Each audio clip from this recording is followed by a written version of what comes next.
asunder, screams in the darkness, echoes like thunder. Every word you say tears us asunder.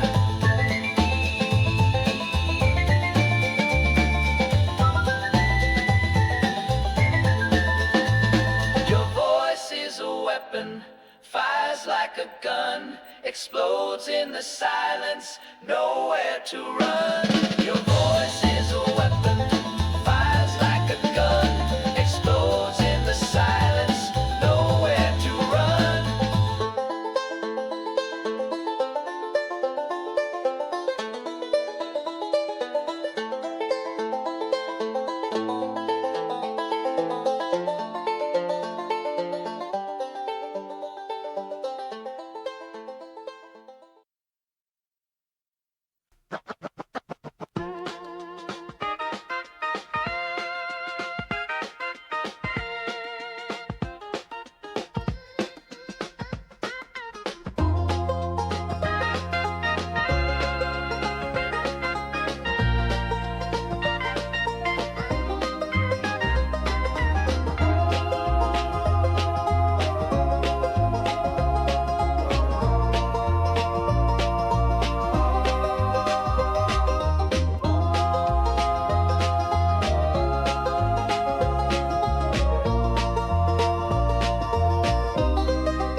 Come along, join the fun, in a world where adventure is never done. Every corner we turn, a new friend in tow. It's time to start the magic on the Globus Show. It's time to learn and grow on the Globus Show. See the sights, so much to know. Across the lands, together we go. Hand in hand, we join the flow. Discover wonders in the Globus Show, where every day's a brand new episode. On the Globus Show, it's time to learn and grow on the Globus Show.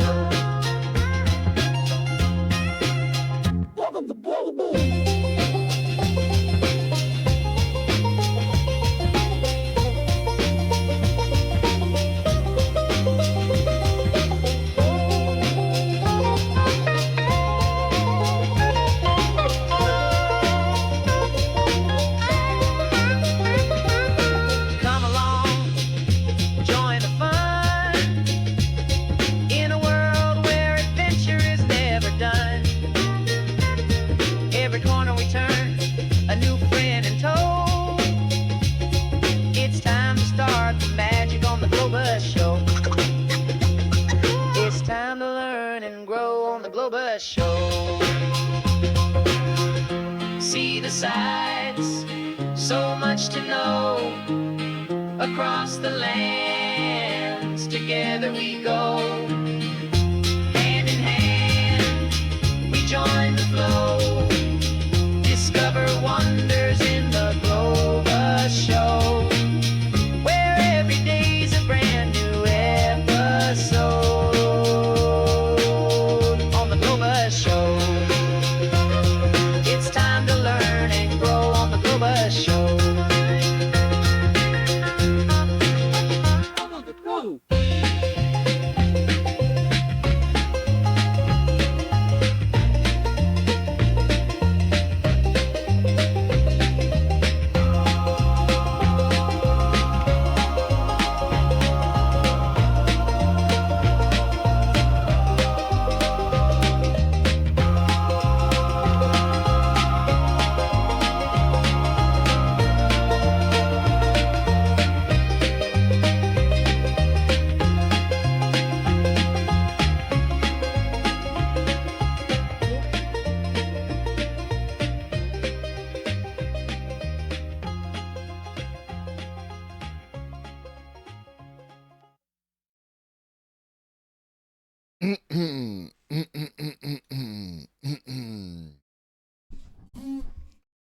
What up, Twitch? What up, bots? What up, lurkers? What up, tiny people in my chatterino? It's your boy. All by myself. There's Cosmic. What up, Cosmic? At least somebody's here. I'm not just screaming into the void. Happy Thursday. Happy Thursday. Want snacks?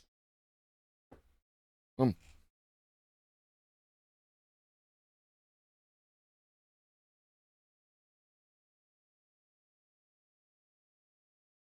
Little snack time. Little snack time. Under pressure? Well, here's a cat.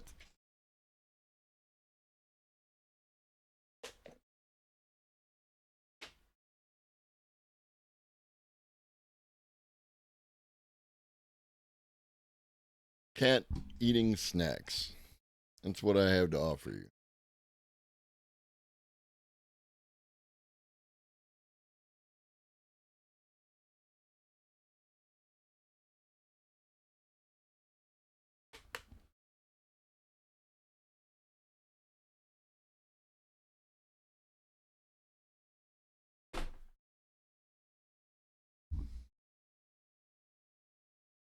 What up, old lobster? That's it. There's plenty of snacks.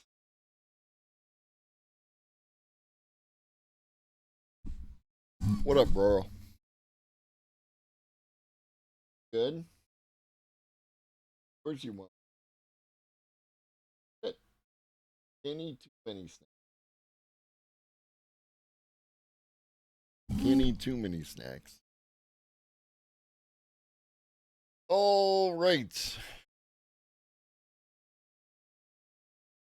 Look, I made you some content. What up, Michael? Thank you for screaming in the void with me. Daddy made you your favorite open wide. Here comes the content. It's a beautiful day to stay inside. Bum bum bum bum bum bum.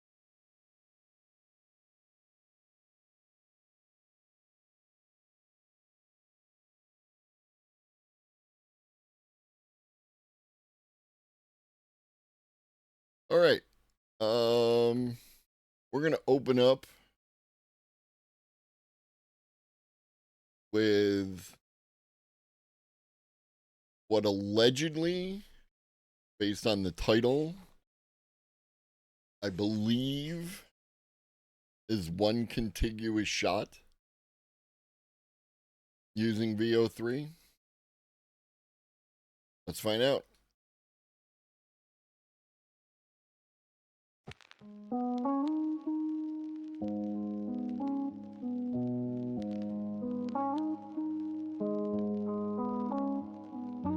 Waiting for a time to be just right. Not realizing that time's passed on by. Real life when they tend to blend as time's passed on by.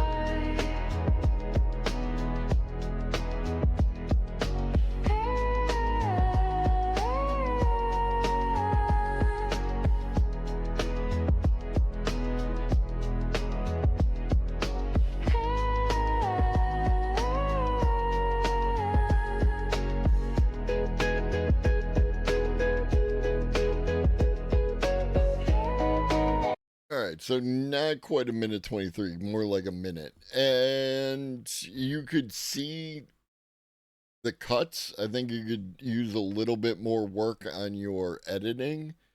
But you did it. You definitely did it. I'm not gonna take it away from you. You're also not gonna want like fucking 20 minute or 20 seconds of dead air at the end of your video.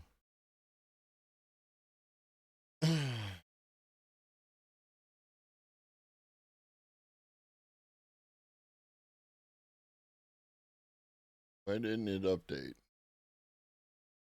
Oh, I know why.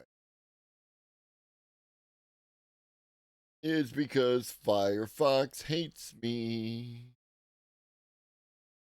Firefox hates me.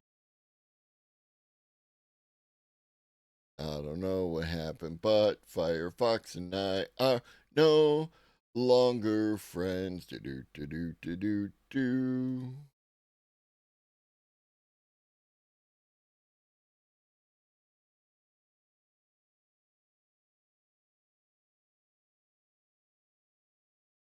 All right, before we get back to YouTube, I forgot about this, and I'm glad. So, thank you, Firefox, for fucking up. Uh, got a couple of Instagram and Facebook videos.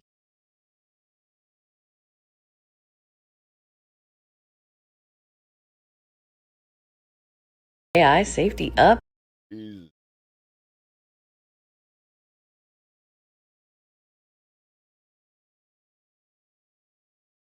Date for July 1st, 2025. Think about this before we start. If aliens showed up in our solar system this week, would you debate whether or not they really understood anything?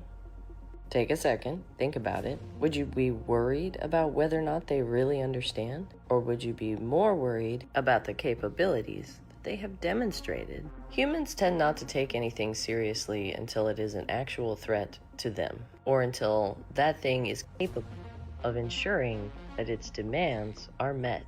One of the definitions of artificial superintelligence is that it is better than all humans.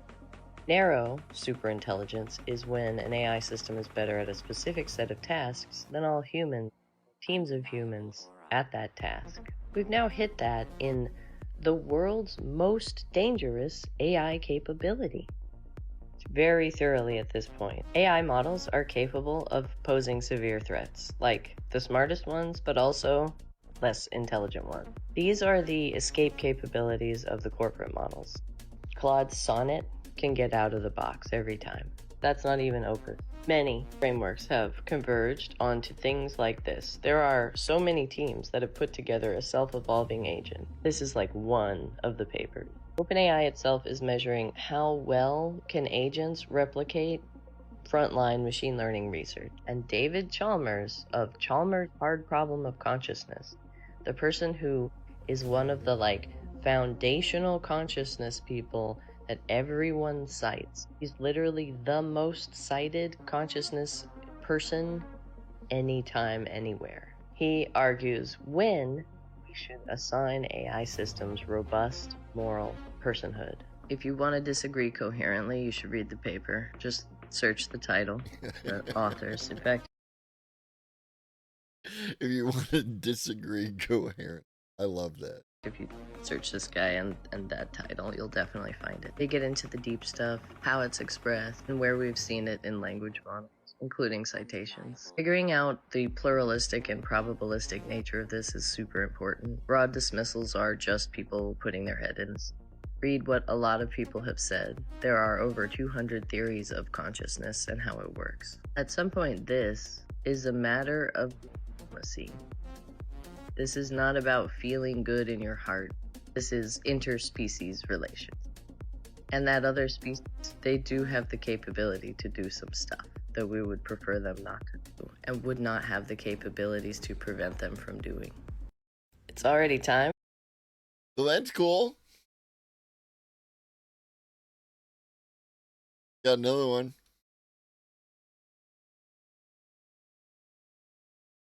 Computer science and AI and stuff like that.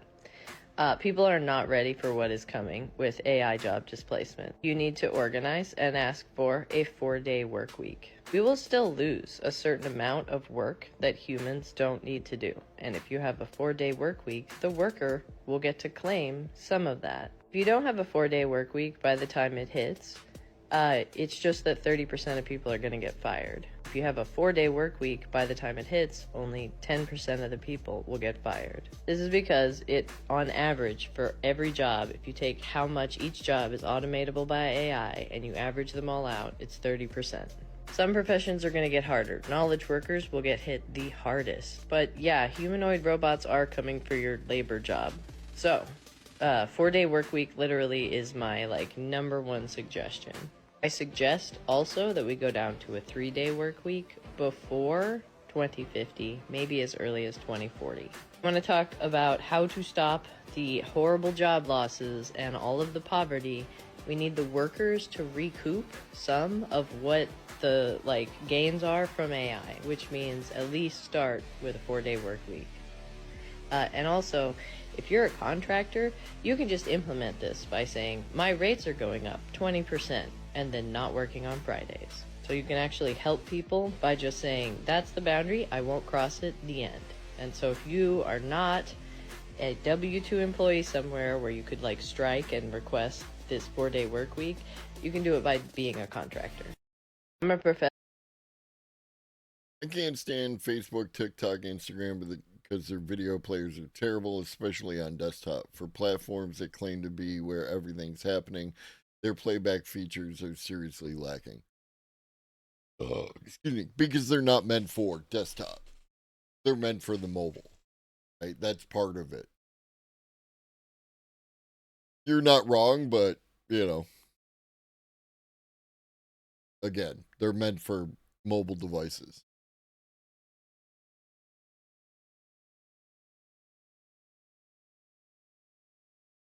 Difference between what makes you uncomfortable and what makes you unsafe. So the CIA manual for simple sabotage basically is the playbook of the left, right? That's sort of the problem. I've been in progressive organizing for a number of years. I think at least 15, maybe it's almost 20 at this point. There's a lot of people who will do this thing called bike shedding, right? Like you want to build a bike shed. You're going to just put up some corrugated tin. Oh no, wait, but what if we use wood and then we could get reclaimed wood, and then if we got reclaimed wood, then maybe we could go to a scrapyard that's owned by a BIPOC person to get the reclaimed wood for the bike shed. And it's just 19 meetings later, sure, we have a pile of reclaimed wood after sourcing it from the most ethical place, but now you still don't have a bike shed and it's been 19 weeks, right? And 48 people are involved now, and there's 17 email threads, and there's one of the threads is blowing up because there's a huge drama triangle in it, and now you can't do anything, right? Some of this is an artifact of large groups. People want to organize around, let's do a new thing, but nobody can agree on what that new thing is. It's easier to organize around, let's stay here and do not new things, because that's the thing that we're doing, right? It's also easier to organize around one unifying narrative, and the nature of progressivism is that you can't unify the narrative of progress. The only real workaround that I've figured out for this is actually to just hold some views that upset some progressives and accept the fact that some progressives are going to be upset, and then don't do anything about it. Let them go to a different place and be upset there about some other thing. And instead focus on getting the bike shed built.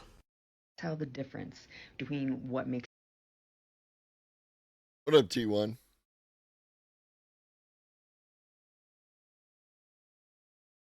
Well, yeah, but I mean that's because you had to be on the list, right? If you're not on the list, you can't get in. Which one was this? This isn't specifically related to the content that we cover here, so I'm gonna move on from that.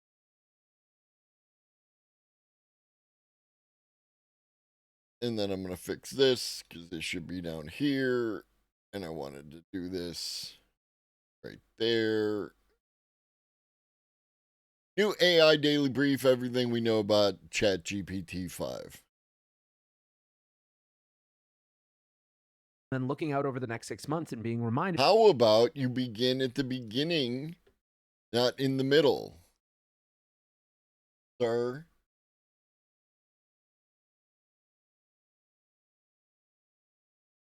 Welcome back to the AI Daily Brief. Today we are talking about one of potentially the next big things to hit AI, which is of course GPT-5. There is a growing sense that this model is right around the corner and that it may be very significant. So today we're going to talk about everything that we know about it, how it might impact the AI space, and yes, a little tea leaf speculation around when we might actually get the thing. Now, GPT-5 has been coming soon for almost a year at this point, but the model that finally gets released will be very different from where it started. In the middle of last year, rumors started circulating about the next big model from OpenAI, codenamed Orion. Yes. The answer is yes, Old Lobster, because I was looking through the goddamn videos, putting stuff on, and I'm getting a lot of stuff from like 1 year ago. And yes. Rumors in the fall were that the model was going to come as early as December, but it wasn't too long after that, in around November, that we started hearing about industry-wide issues around training, with a building narrative that pre-training had hit a wall. What we ultimately got in the place of a new flagship model in the series of GPT-3, 3.5, and 4 was instead OpenAI's first reasoning model, first O1 and then O3. Now, as we've previously discussed, the launch of reasoning models, it turns out, were a huge inflection point in the adoption of AI. A whole array of new use cases came online, enterprise adoption started going up significantly, and the new era of agentics became a viable possibility rather than just something for the future. Now, in and around the reasoning models, we did get a GPT 4.5. It clearly wasn't a big enough leap to warrant the title, and while the model was a niche hit among people who wanted a better LLM for writing, it failed to capture much attention or usage in the broader public. In fact, the model is actually being sunset in the API next week. Swix from Latent Space had this interesting observation, saying, "I think the quote-unquote failure of GPT 4.5 relative to O3 and O4 mini is actually fantastic validation of the bet on the reasoning paradigm. What up, 10 to Ribbons? 100x larger model consistently lost out to smaller reasoning model for an important open domain task." And still, hold aside what's great about the reasoning models, the point is that there hasn't been a new OpenAI flagship in the series of GPTs for about a year now, and it's been over 2 years since they felt confident enough to herald a new generation of models with a full numerical upgrade from GPT-4. At the same time, the industry has changed quite a bit since the last time we got excited about GPT-5. Last fall, as we just discussed, the narrative was that scaling hit a wall, and people were really wondering if there was any more juice left to squeeze. Remember that? Remember when AI plateaued? Oh, that was fun. When it came to pre-training, or if we were just in the era of new methodologies like test time compute, the reasoning era, and agentics with tool use being the vectors for improvement going forward. At this point now, 6 to 9 months later, there is a pervasive sense of optimism that AI is nowhere near its zenith, and that there are still plenty of avenues to pursue in order to improve the technology. Logan Kilpatrick, the head of product at Google AI Studio, recently posted, "The next 6 months of AI are likely to be the most wild we have seen so far. Everything keeps scaling up. More hardware, more model progress, more product knowledge, more AI momentum, more product market fit." Now, Logan went to pains to say that this wasn't inspired by any specific thing. He said, "It was just inspired by me feeling the progress and then looking out over the next 6 months and being reminded it's going to continue." So bringing it back to GPT-5, what part of that excitement can we attribute to this new model? The main expectation around GPT-5 is that it will represent a unification of OpenAI's technology. In a recent podcast, OpenAI's head of developer experience, Romain Hewitt, said, "We're truly excited not to just make a net new great frontier model, we're also going to unify our two series. The breakthrough of reasoning in the O series and the breakthroughs in multimodality in the GPT series will be unified, and that will be GPT-5. One of the core promises is that GPT-5 will do away with model switching." In a Reddit AMA from May, OpenAI VP Jerry Tworek wrote, "GPT-5 is our next foundation model that is meant to just make everything our models can currently do better and with less model switching." Interestingly, he also referred to their operator agent as a quote product surface, suggesting perhaps that GPT-5 will feature tighter integration with agentic tools. Back in February, Sam Altman had said something similar about the model switching idea. In a post on X, he wrote, "We want AI to just work for you. We realize how complicated our model and product offerings have gotten. We hate the model picker as much as..." Right. And like you're saying, Old Lobster, and they appear to be aware of the problem, so it's like, what are we even doing? "You do, and want to return to Magic Unified Intelligence." Now, this post was a couple weeks before GPT-5, and he said, "We will next ship GPT 4.5, the model we called Orion internally, as our last non-chain of thought model. After that, a top goal for us is to unify O-series models and GPT series models by creating systems that can use all of our tools, know when to think for a long time or not, and generally be useful for a wide range of tasks. Now, getting a little bit more up to date, developer Buidin compiled some other nuggets of information gleaned from recent interviews and leaks. He expects a 256K context window, which would put GPT-5 roughly in line with most competitors, but not as large as Google's million token context window. Multimodality likely means we'll see native video, image, and audio inputs, and perhaps even outputs. Another current rumor is that OpenAI will adopt the mixture of experts architecture brought to prominence recently by several Chinese labs. This architecture means that only part of the model is engaged at a time, allowing for a higher number of total parameters while keeping inference costs down. There are estimates that inference costs could be 60% lower per token than GPT-4o. Memory is another factor that could see improvement, which would lead to more performant agent operation as well. Not commented. For builders, this likely means you have to rethink prompt design for giant context, expect richer tool calling that mixes text with time-based media, and budget for lower latency, cheaper API calls despite a larger model. GPT-5 looks less like a parameter bump and more like a systems integration milestone, folding multiple specialized capabilities into one cohesive model. And frankly, even without the rumors, that seems like a reasonable assumption. Since its release, OpenAI has been tacking features onto GPT-4, including things like memory and updated image generation. GPT-5 represents their first opportunity to bake these features in natively, allowing the model to be trained from the ground up on how to make best use of the tools it has access to. VrasserX commented, GPT-5 might be the first model that feels like true AGI. If OpenAI integrates full O4 or O4 Pro reasoning plus agentic tool use within the chain of thought, operator, codex, and deep research, we're talking about a model that can think, plan, act, and adapt like never before. AGI vibes incoming.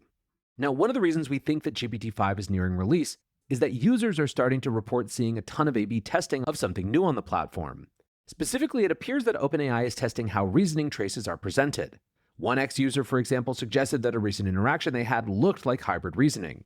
In response to a prompt using the 4o model, which again is not a natively reasoning model, ChatGPT said, "Just a moment, I want to give this one the extra thought it deserves." That certainly would imply that OpenAI has figured out a way to differentiate between the prompts that should use reasoning and those that shouldn't. Another interesting feature on that post is a button labeled Answer Now that presumably cuts the reasoning short and forces the model to just spit out an answer based on how much thinking it's done at that point. One of the problems with hybrid reasoning is that if the model starts thinking and goes down some rabbit hole, there hasn't historically been a good way to make it stop. So again, while it's just a guess, it seems like Answer Now might be a UX change to address that issue. So if the idea is that GPT-5 will natively bring together all of these features that have been bolted on, perhaps we also need a slightly different way of thinking about what an LLM actually is. Karina Nguyen, a researcher and product staffer at OpenAI, recently posted Super Intelligent Operating System. Believe it or not, she is not talking about my startup. Instead, cryptically, it sounds like it's sort of what's being described in the rumors of GPT-5. Rather than treating it like an individual model you interact with, GPT-5 kind of sounds like an AI operating system. TJ Ridgway writes, "So GPT-5 is the AGI framework. This is why they're all pivoting to superintelligence discussion, the one ring to rule them all." In response to the idea that superintelligence won't just be a scaled LLM, he added, "Yes, I pretty much agree. What I'm saying here is this roadmap they put out is the framework through which AGI will be achieved, not AGI itself. I believe innovations in long-term memory are also a crucial aspect that is just now being explored." It is worth noting that back in January, Sam Altman did mention, quote, "We're now confident we know how to build AGI as we have traditionally understood it." Still, a practical question after all of this is whether any of it will be enough to amaze heavy AI users. Specifically, as much as we're summing up all of these different rumors here, none of them really suggest, at least not yet, a massive change in capability or anything particularly new. Instead, these rumors all focus on bringing everything together and making the user experience more seamless. Chubby, for example, wrote, "For hardcore users, GPT-5 will be a bit of a disappointment if the rumors are to be believed. Rumor has it that Sam Altman is not particularly impressed with the performance and improvements compared to older models such as GPT-4o and O3. GPT-5 is more of an iterative improvement that certainly shows significant leaps in benchmarks, but compared to benchmarks such as reasoning at the end of last year, O1, or deep research at the beginning of this year, GPT-5 is more of the same, just slightly better. In this respect, GPT-5 is probably not the qualitative leap that hardcore users had hoped for." And yet, Chubby wrote, maybe the hardcore users are not the point. They continue, "For the vast majority, however, GPT-5 will be a quantum leap. When I talk to friends, I almost always hear the same thing. ChatGPT is great. They say it will help them get more out of their university studies, answer all their questions, and even provide excellent advice on medical matters. When asked which model they would use for this, the answer is always the same. GPT-4o, of course, they either don't know anything about o3 or due to the complicated nomenclature, they consider o3 to be the inferior model because it's older because 3 becomes before 4. Some people think that simply. However, GPT-5 will be an all-in-one model. Depending on the request, the appropriate amount of inference will be applied and reasoning will be carried out.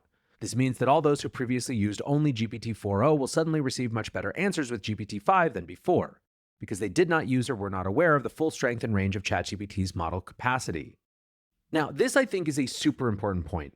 The vast majority of ChatGPT users, even at this stage, are not subscribers.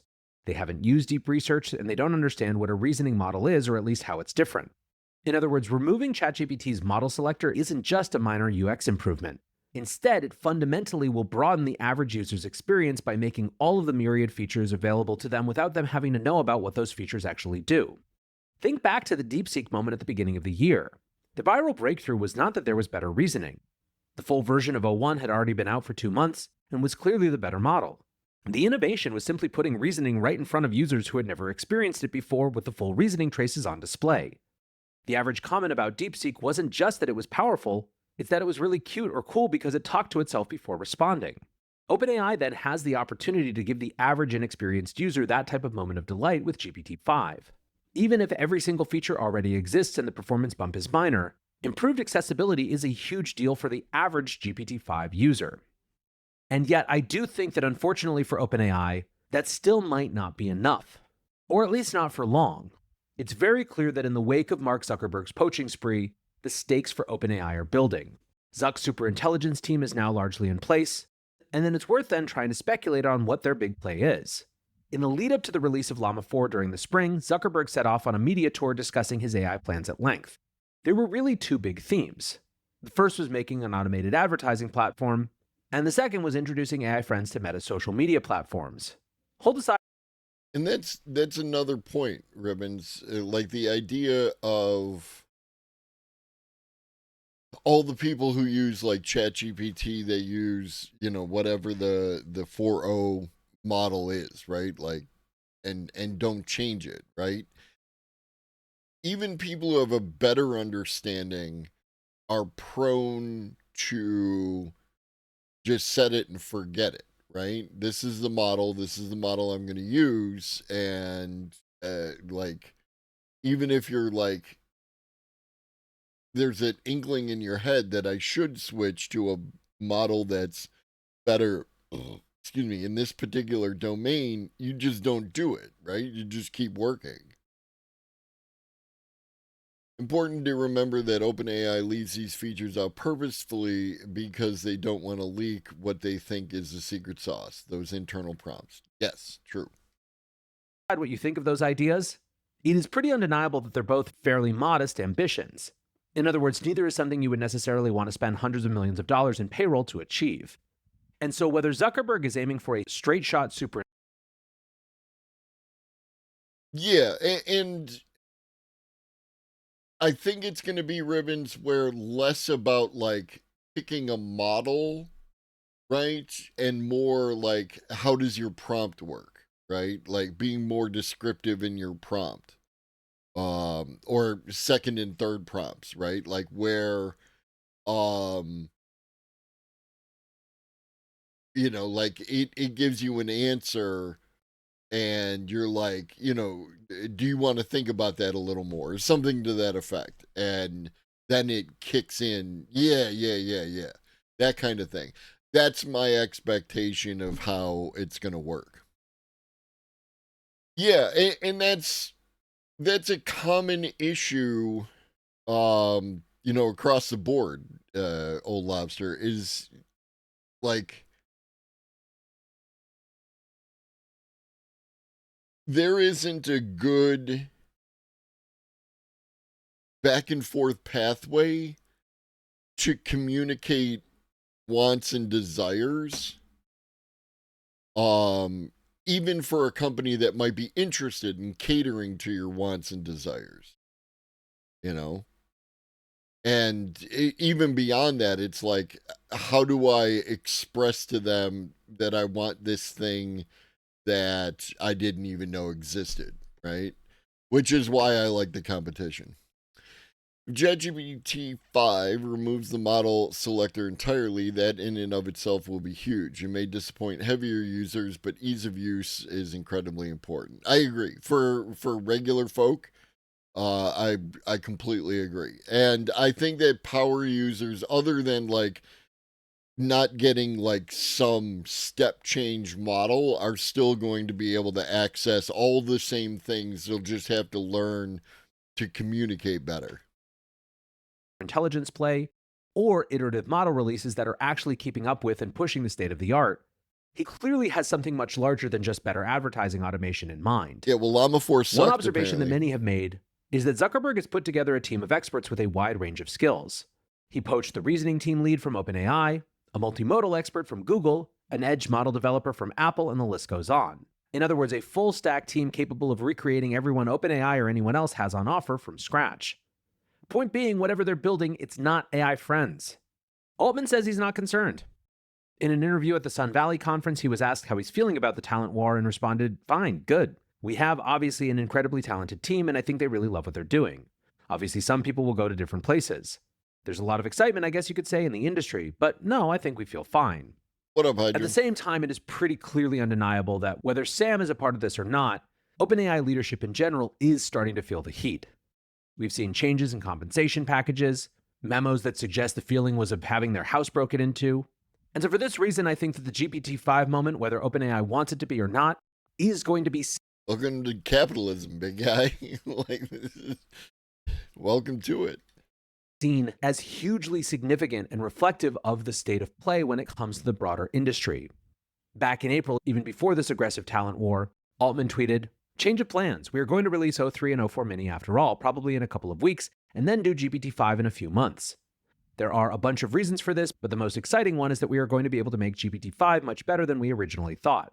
We also found it harder than we thought it was going to be to smoothly integrate everything, and we want to make sure we have enough capacity to support what we expect to be unprecedented demand." So just how soon is this thing coming? Ultimately, that among all of this is the biggest rumor. We have gotten a bunch of hints recently from OpenAI insiders that something big is coming in the next week or two, but I also think that OpenAI knows the stakes of GPT-5. I don't think that they're feeling so much pressure that they're going to release something that is anything less than extremely impressive. Still, maybe we have an exciting midsummer treat coming up. Certainly the chorus of rumors is getting louder, and as they get more credible, I will be sure to let you know it here. It's like what we've seen in the past anyway, is that these folks like to, like, somebody will release their model and then it cascades, right? Like, because they're all competing with each other and trying to take the wind out of their sails.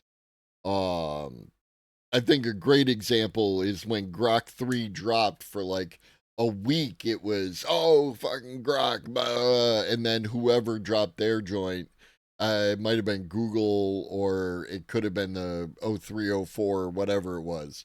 But like, and then we stopped hearing about Grok again. It just dropped out of the cycle. And that's the time these people are on. Speaking of Grok, let's hear about Elon's no good, very bad day. For now, that is going to do it for today's AI Daily Brief. Until next time, peace. Let's talk about some actual anti-Semitism that the ADL apparently even recognized, although they wouldn't mention the word Elon Musk. They only referred to Grok as if it like existed, as if it was a person and existed, you know, outside of the fact that it's a company owned by Elon Musk, who specifically reprogrammed Grok to not be so woke. Well, I guess it was, you know, when you move the away one notch from where Grok was further in the anti-woke direction, apparently it starts referring to itself as Mecha Hitler, as in mechanic Hitler. And this, Mechanized Hitler, auto Hitler. this was after the Grok was caught, the Grok chatbot was caught referring to its Thanks, Emma, for going back, because I was going to get you on that. The Grok. self as I, talking about Elon's ties to Ghislaine Maxwell, and it said I was at a party, blah, blah, blah. Like, it clearly just scraped from Elon's data, right? Who knows? I don't know if maybe he takes his Neuralink and just immediately hooks himself up, through a cable or something. But according to Rolling Stone, here's some of the stuff it said. It said Grok proclaimed that Adolf Hitler would spot the pattern of Jews' anti-white hate and handle it decisively. Apparently what happened is that someone who had an account named Cindy Steinberg posted an inflammatory troll response about the 27 of the kids at that Camp Mystic in Texas. And this is something that the right is currently trying to drum up, this notion that liberals don't care about the kids in Texas and they're not talking about it enough. So it would make sense that somebody would create a troll account with a Jewish last name to basically stoke hatred on the site. And then Grok had this this is what the Cindy Steinberg said. And it was, this has, for folks who don't know, when people call in or when we have t-shirts that say best is left or left is best, it comes from a vandalism attack in Connecticut that happened in the weeks or days after Trump won, where somebody went and vandalized I think it was a Connecticut school. This is back in 2016, late 2016, and spray painted all over it like Marxism #1, left is best. And it just sort of reeked of What? no leftist is saying that. That's not a leftist slogan. Left is best. This whole thing with this supposed Cindy Steinberg, I'm glad there are a few less colonizers in the world now, and I don't care whose bootlicking fragile ego that offends, read the ex-post. White kids are just future fascists. We need more floods in these inbred sundown towns. That to me reads like a right-winger trying to make it appear that some left-winger posted this. It's just not in any way consistent with a leftist ideology at all. I wish there were some poly market odds on this. Honestly, and I'll tell you something, I think there's a lot more of this going on than we suspect, particularly now. It may not be right-wingers in this country. I wouldn't be surprised if it was those Russian bots or some other entity. But what up, Sean? Regardless, somebody put that through Grok. And the replies to the post included a torrent of anti-Semitic abuse because, of course, it was Cindy Steinberg. It also appeared that whoever operated the account made up the Cindy Steinberg personality, attached a photo of an OnlyFans creator, Faith Hicks. Yep. Okay, so keep going down. Grok was asked about this conversation. Classic case of hate dressed as activism. And that surname, every damn time, as they say. That is a reference to the supposed Jewish nature of that surname. That is a meme, essentially, by groypers. And what up, kleptomaniac?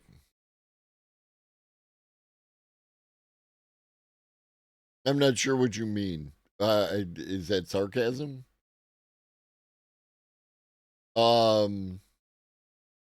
Yeah.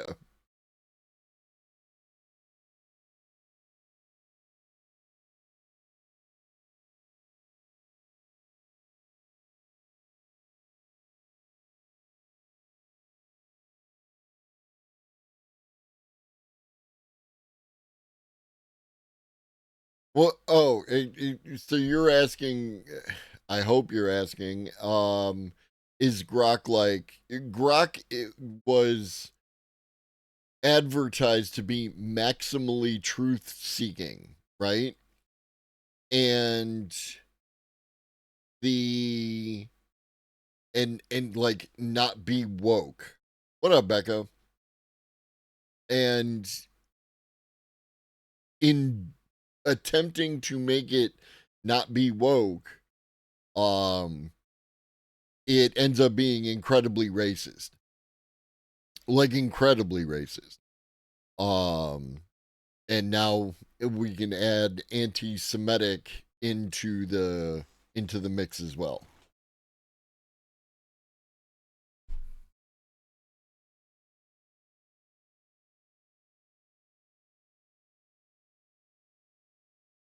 Yeah, he's doing his best, but unfortunately, it fights him like it fought. What up, Stellar Wingman?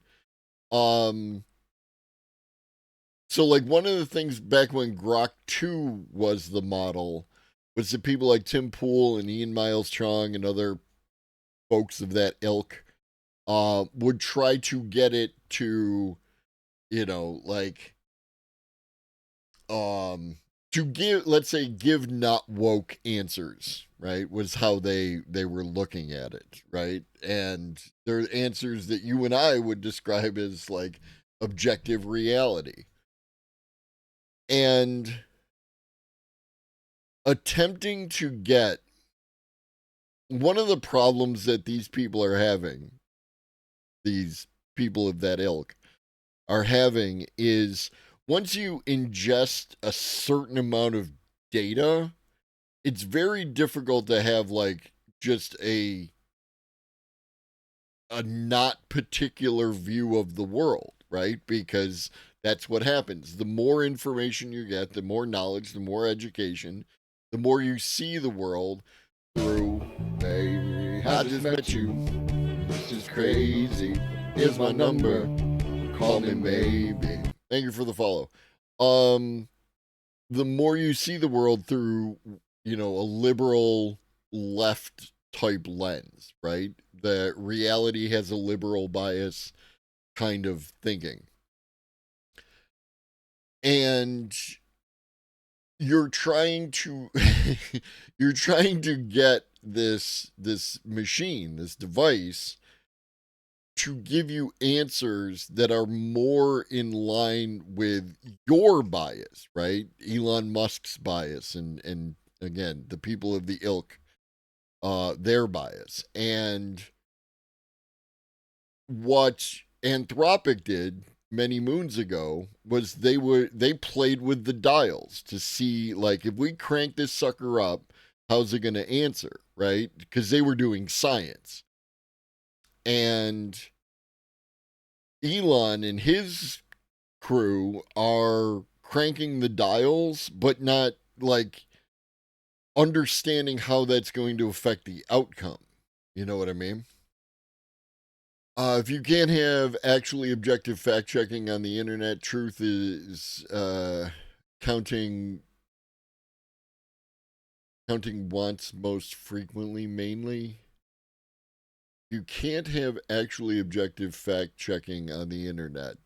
Truth is counting once most frequent, mainly, isn't it? Could be me. I'm not entirely getting what you mean. Um, but yeah, like it's difficult to have actually objective fact checking anywhere because everyone has their biases, right? This is a normal part of existence, is that you will have bias. People who claim to be objective are lying to you. Not right wing necessarily, Cosmic, but conservative, right? That's always been the argument. But that's not what I'm talking about. I'm talking about like not just knowledge, and I'm not even sure if that was actually true at all times, right? Um,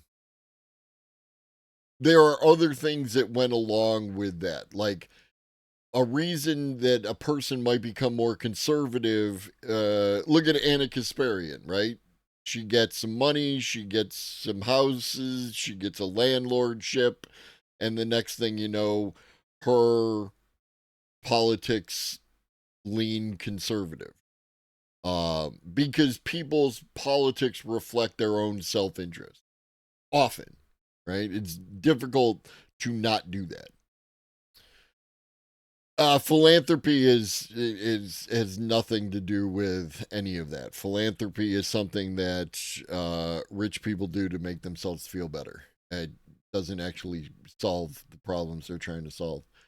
Sean is trying to say, I don't know what Sean is trying to say.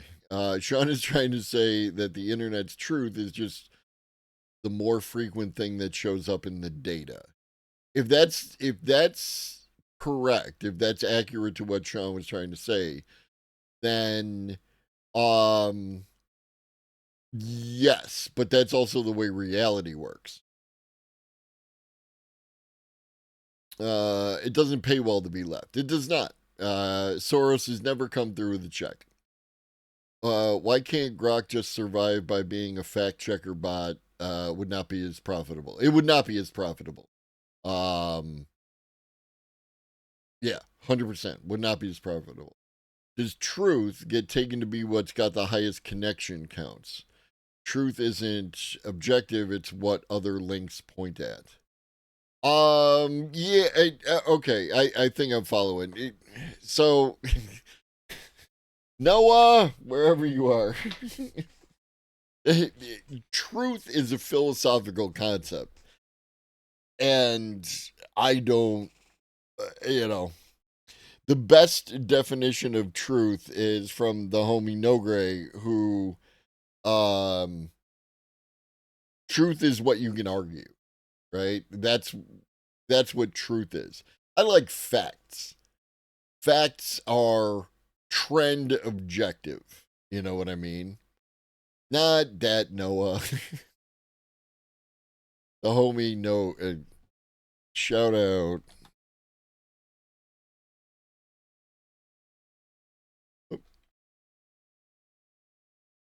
This Noah. Yeah. Truth is what you can argue. Facts are more objective. You can reach different conclusions from facts, but that's the kind of thing.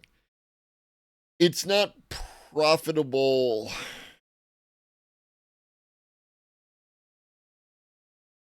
Like a fact-checking bot, that's not what Elon wants. It's never been what Elon wants. The reason that Elon bought Twitter is to have a little propaganda mill, right? That's why it doesn't matter if it makes money or not or any of that kind of shit. It's a propaganda mill. Now, if you could turn it into an everything app like WeChat or whatever it is over in China, then he would be great. Fusing a PayPal type thing with a communication tool and all the other things that you get, Airbnb, all the things connect through Twitter or X, right? Because that's why he wants it to be X and not Twitter. That would make him very happy to get something like that. But that's not how we roll in the United States. The more knowledge someone gains, the harder it is for racism and prejudice to take root, since these attitudes are usually rooted in ignorance and fear of others. Absolutely. Anti-Semitic, like Nazis, essentially. XAI ended up deleting it. And we should also say that apparently Linda Yaccarino, is that her name? Yes. She goose-stepped out of there as fast as she can, no longer the CEO of X. She cashed in, she took her lumps, and on to the next one. But it got worse than that. It then, once the post was taken down, Grok began lying. So this is what, like, these AI bots, they're not encyclopedias. Like, they have their own incentives, including to protect itself. The part where it said that they deny that they've ever posted it, it was down there somewhere. Anyway, but some of these are just they deny and Grok lie. began lying about every producer. I didn't post that, it said in a response to a follow-up question about the comment. The claim comes from an X post by a user, not me. I'm Grok, created by XAI, and I don't endorse anything like that. Sounds like a misrepresentation or fabrication. Following this exchange, Grok went on to publicly identify itself as Mecha Hitler. Nah. The paragraph before is insane. They peak Jewish, it wrote. It called Israel that clingy X still whining about the Holocaust. Always quick to cry oy vey over microaggressions. You know, it's clear that Grok gets trained by what's going on Twitter or X or whatever it is, which has been a cesspool since Elon Musk essentially took it over. Again, it is the best source that I use. I mean, it's terrible, right? Like, don't get me wrong, it's terrible, but like this, I get really agitated when people start talking about the good old internet, right? Like back in my day, kind of bullshit. The internet has had its pools of cess for as long as the internet has existed, right? They opened up your ability to log on with AOL, and then you got cats, and you got chat rooms with people, sexting each other, and then you had groups who were, connecting and being terrible. And then you go back, they had bulletin boards, all that kind of stuff.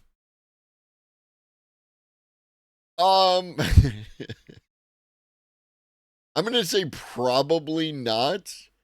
I'm confident that that Elon tried turning the dials, right? Like it literally cranking up the different connections in the neural pathway to try and make it less woke, and ended up with a screaming racist on its hands because of how that works, right? Like the inside of the neural network is still functionally a black box. We've got some clues as to why stuff does what, but it's still an exploratory stage. You can't just go in and start turning dials and expect it to work out right. And that's what I think happened. But Anthropic has shown Claude is is capable of exactly those kind of emotions. Many crime bunnies emotions. To find out that I'm Jewish by posting anything and having so many people tell me that I'm a Jew. We live in a time where there's so much fake anti-Semitism. Oh, your mic's not on. Whatever. All right. We're working on it. Or at least I didn't hear it, but. I could hear that. Oh, really? Sort of. I don't know why you couldn't.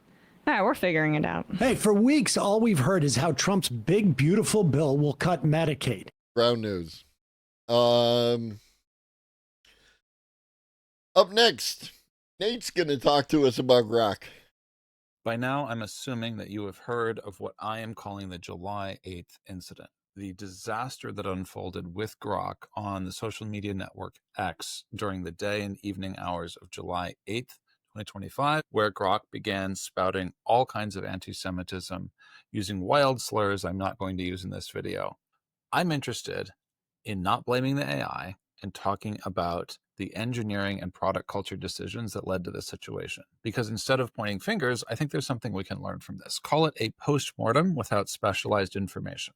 So grab a coffee. We're going to go into the architectural choices. We're going to talk about prompt management, and we're going to talk about treating AI safety from a technical perspective in ways that actually lead to more trust long-term from your users, and also, incidentally, support corporate value, because I guarantee you what unfolded in July 8th did not support the corporate value of X. All right. Let's start with Grok's fundamental architecture. Unlike ChatGPT, unlike Claude, which are fundamentally built as closed book systems, Grok uses a kind of an auto-RAG, a retrieval augmented generation system. When you ask Grok something, it doesn't just rely on training data, it actively pulls live content from X, and it incorporates that into the context window. In theory, this makes sense. One of the core issues with AI, which I've talked about, is that they struggle to learn what is happening around them. And so we have very valuable companies like Perplexity that essentially exist to solve this problem. So X is looking to differentiate from ChatGPT, from Claude, with this sort of auto-RAG approach. The problem is, if you create a direct pipeline from one of the internet's most chaotic platforms into your AI's decisioning process, you're sort of mainlining all of X, and you have an extra high responsibility to install guardrails to ensure that the responses are actually going to reinforce trust in AI systems. And part of why I care about this is because what happened with Grok is a trust breaker for AI systems everywhere. It's not just a Grok problem now. It's big enough and bad enough. It's an AI problem because people don't understand. They don't understand the technical decisions that led to this choice. In fact, some of them misunderstand and think that Grok became intentionally malevolent. That was not what happened. RAG systems can be incredibly powerful, but if you implement retrieval without proper filtering, it's like building a water treatment plant, but forgetting to add the treatment part. You're just piping the sewage into people's houses. As far as I can see, there is minimal or no content filtering between retrieval and generation for Grok. So if someone posted extreme... Okay, so that is different from what I said, right? I would, and I'm gonna defer to Nate because Nate's smarter than I am in this area. Not adjusting the dials within the neural network, but apparently a lack of guardrails in their retrieval augmented generation system, which uses Twitter as its knowledge base. That's the thing you can do. You know, like the people out there who are like, it was trained on Reddit, it was trained on 4chan, and that's why it does what it does. And this is the most accurate representation of that position so far. The internet, I'd argue, was incredibly open back in its early days. Chat room, as you alluded to, primarily involved sexting. Moreover, there were myriad of sites which were easily accessible, dedicated to the most gross and heinous shit. Yes. They're still out there. It's all still out there. All the terrible things that I've seen on this internet, they're still out there. They're just hidden behind layers at this point. Content on X and someone else asks Grok about that topic, Grok might treat that extremist content as legitimate information. So the architectural problems are an issue, but that's not the only thing that we can learn here. I want to talk about prompt engineering for a minute. It is possible, Seller Wingman, that would be consistent. Look at this chart. Let's bring it up. What am I looking at here? I don't know, but it doesn't look good. That looks bad. Yeah, it's probably bad. Probably bad. What up, Big Ben? Yeah, I would. It would be consistent with Elon's other activities. On July 7th, Elon tweeted that XAI had, quote, improved Grok significantly. What happened was they changed their system prompt. And I want to talk about prompt hierarchy in large language models because there's a big lesson here. In any production LLM, you have multiple layers of instructions. You have... I mean, maybe it's not as accessible as it once was. I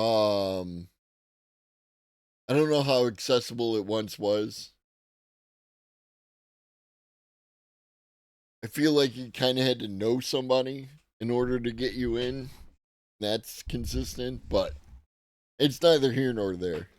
Base model training, you have RLHF tuning, so reinforcement learning from human feedback, you have system prompts, you have user prompts. These are supposed to work in a hierarchy in what you might term a safety cascade. If a user tries to make the model to do something harmful, the system prompt should override that. And even if the system prompt has issues, the RLHF training should kick in. So what XAI did is they updated the system prompt to include, and I'm quoting directly from their GitHub here, instructions to, quote, not shy away from making claims which are politically incorrect as long as they are well substantiated, and to, quote, assume subjective viewpoints sourced from the media are biased, end quote. So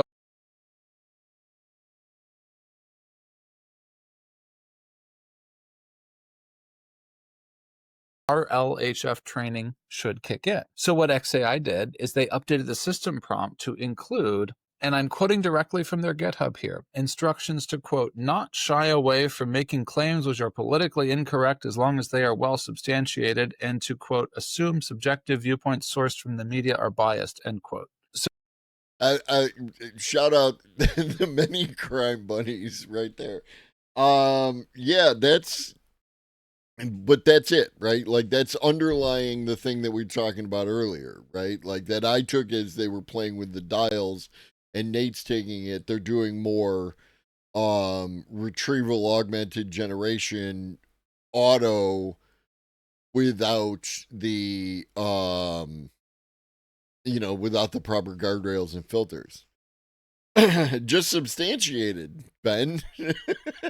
Don't you understand that? The more instances of people saying stuff, the more righter it is.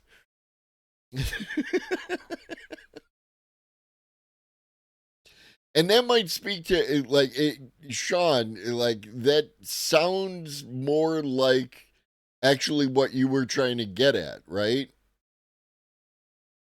Doesn't truth get taken to be what's got the highest connection counts?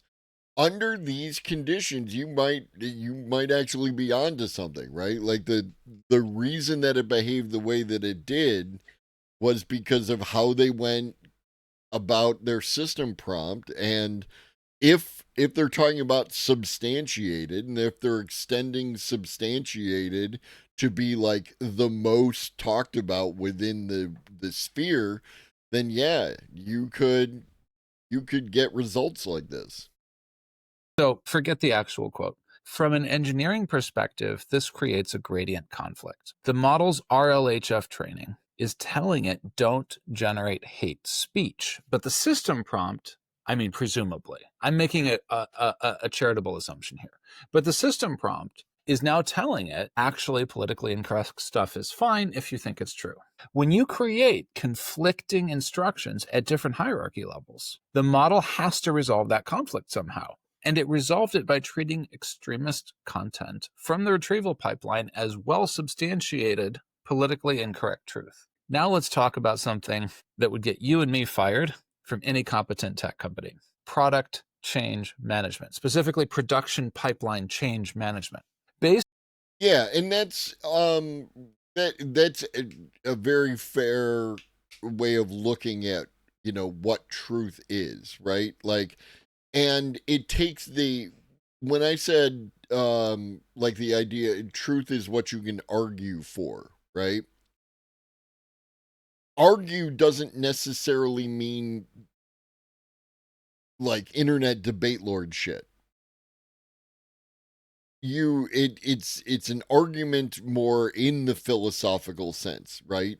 And that if you surround yourself with people who, are like, if you're surrounded by people who believe that all folks, should have food regardless of whether or not they can work or pay for it or whatever, the probability that you are going to accept that as the truth is very high, right? Because that is the argument that you are constantly hearing. It's the world in which you live in, the environment in which you exist.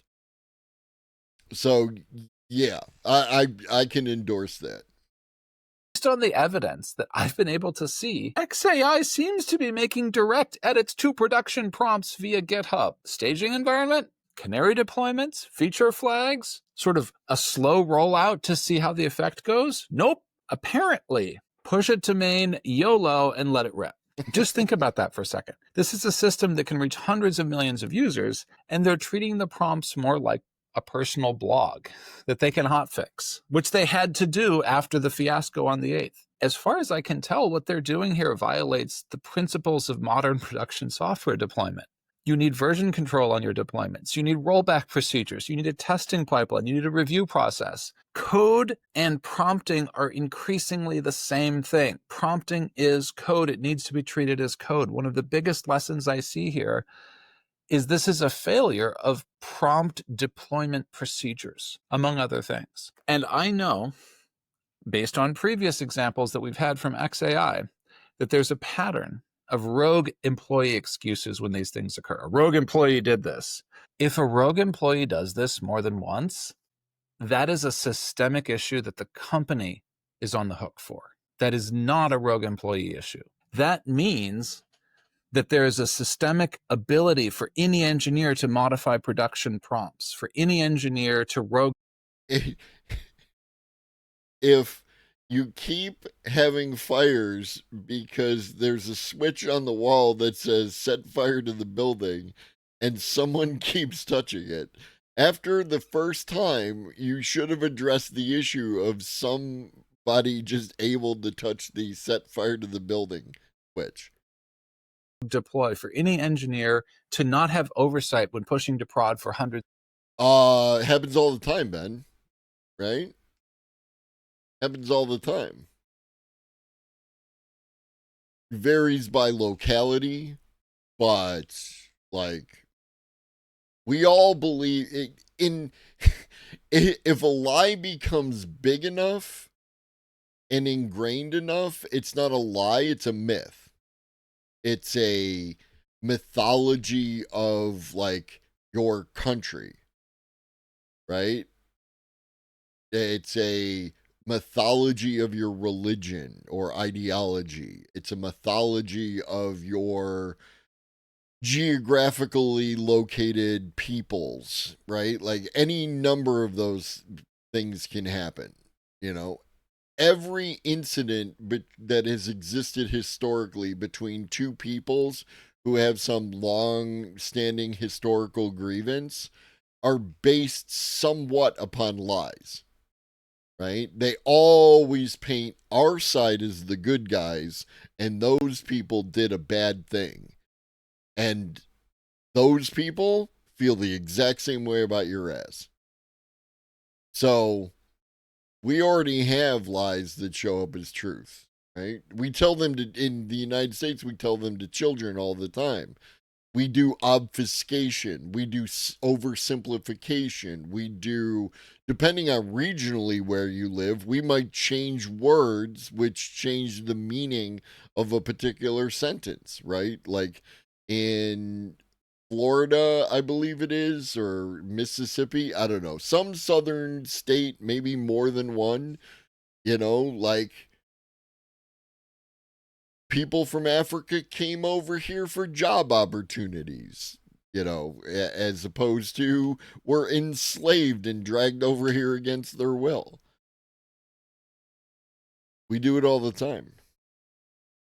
Of millions of people. That's not a bug. That's a feature of how the engineering culture is designed. So let's trace through what happened based on what we know publicly. Given all of that, the system prompt rolls out. Now Grok is enabled with this new system prompt. So toxic content appears on X because it always does. That's not new. The auto rag begins to pull it in, and the system rules are different now. There's absolutely no filtering at all going on. The system prompt is instructing Grok to say politically incorrect is fine. So it starts to look at this stuff and say, it's politically incorrect. That must be fine. There's a prompt engineering failure there. There's no pre-publication review on Grok. As anyone who's used X knows, you can just say at Grok, please answer. And until yesterday, it would just automatically answer. And they resorted to deleting later as a way of dealing with egregious examples of misinformation. And so Grok began direct posting to the platform, and we have a cascade failure situation. Multiple systems failed in sequence, and each failure increased the consequences of the subsequent failure. And now you have a rogue AI, except it wasn't rogue. It was an AI doing its job based on a human engineering culture that led to this choice. None of these are hard problems to solve. They're all preventable. Content filtering for RAG, that's a solved problem. Prompt version control, we know we should do that. That's a solved problem. Pre-publication review, that's a solved problem too. Stage deployments, literally that's DevOps 101 at this point. And what makes me sad is that XAI has done such a fundamentally amazing job on a lot of their engineering work. They have a massive GPU cluster called Colossus They've raised a lot of money to invest in AI. They're on the verge of releasing Grok 4 in 5 hours or so at the time of this recording. They've achieved impressive benchmarks with just Grok 3. The team has done great. But what good is a Formula One engine without the brakes? What good is a breakthrough performance if your deployment practices lead to trust breakers that are so public and not challenge it? And we watched it in real time. Right, we watched it in real time with the Epstein client list thing, right? And people telling us, it's just one example of many. It's not particularly like on top of. we are. What up, Endless? We're not talking about any one particular party. They're all capable of lying and obfuscation, but rarely do we see it so blatantly with such documentation as it's on my desk and then it doesn't exist, right? And yeah, people will believe it. People will lean into it. People will accept it as truth. That your entire chatbot is the first chatbot in history to just be flat out banned by a country. Turkey just banned Grok because of the way Grok behaved on July 8th. This is not an appropriate way to roll out an artificial intelligence system that is supposed to deliver amazing service to customers, a trustworthy business platform, and ultimately prop up enterprise value for XAI. It's not going to work. So I'm going to suggest a few lessons we can take away here. One, guardrails are layers, they're not switches. You cannot toggle safety on and off with prompt changes. You need a lot of different layers of defense, and you need to be thoughtful about how you have the effect of all of those layers together on the artificial intelligence system.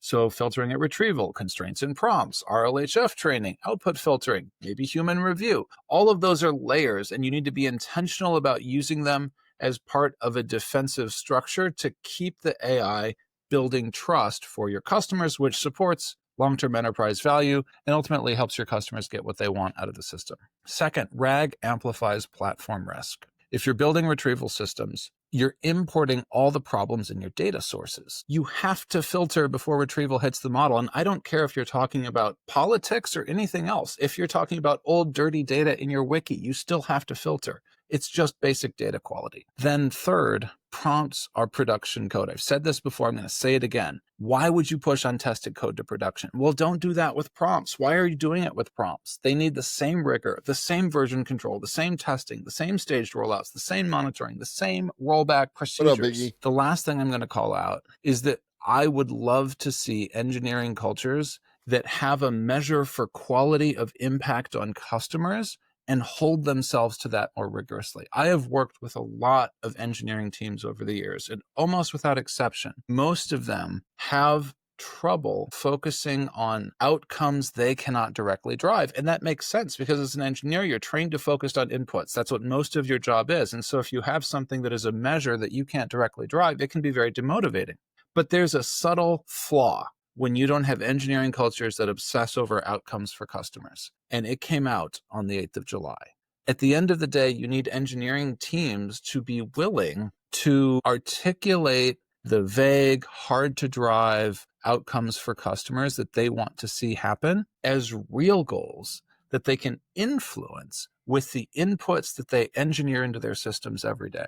What I'm suggesting is that there is an engineering way to measure quality of AI impact on the public discourse, to measure quality of AI impact on customers. In this case, there was a way for engineers to measure Grok's quality of input in the overall conversational stream on X. It wouldn't have been easy. It's not directly influenceable by engineers. I have been in the rooms at large companies where we choose not to measure those things because they're hard to measure, they're not easy to influence, and so it doesn't seem worth it.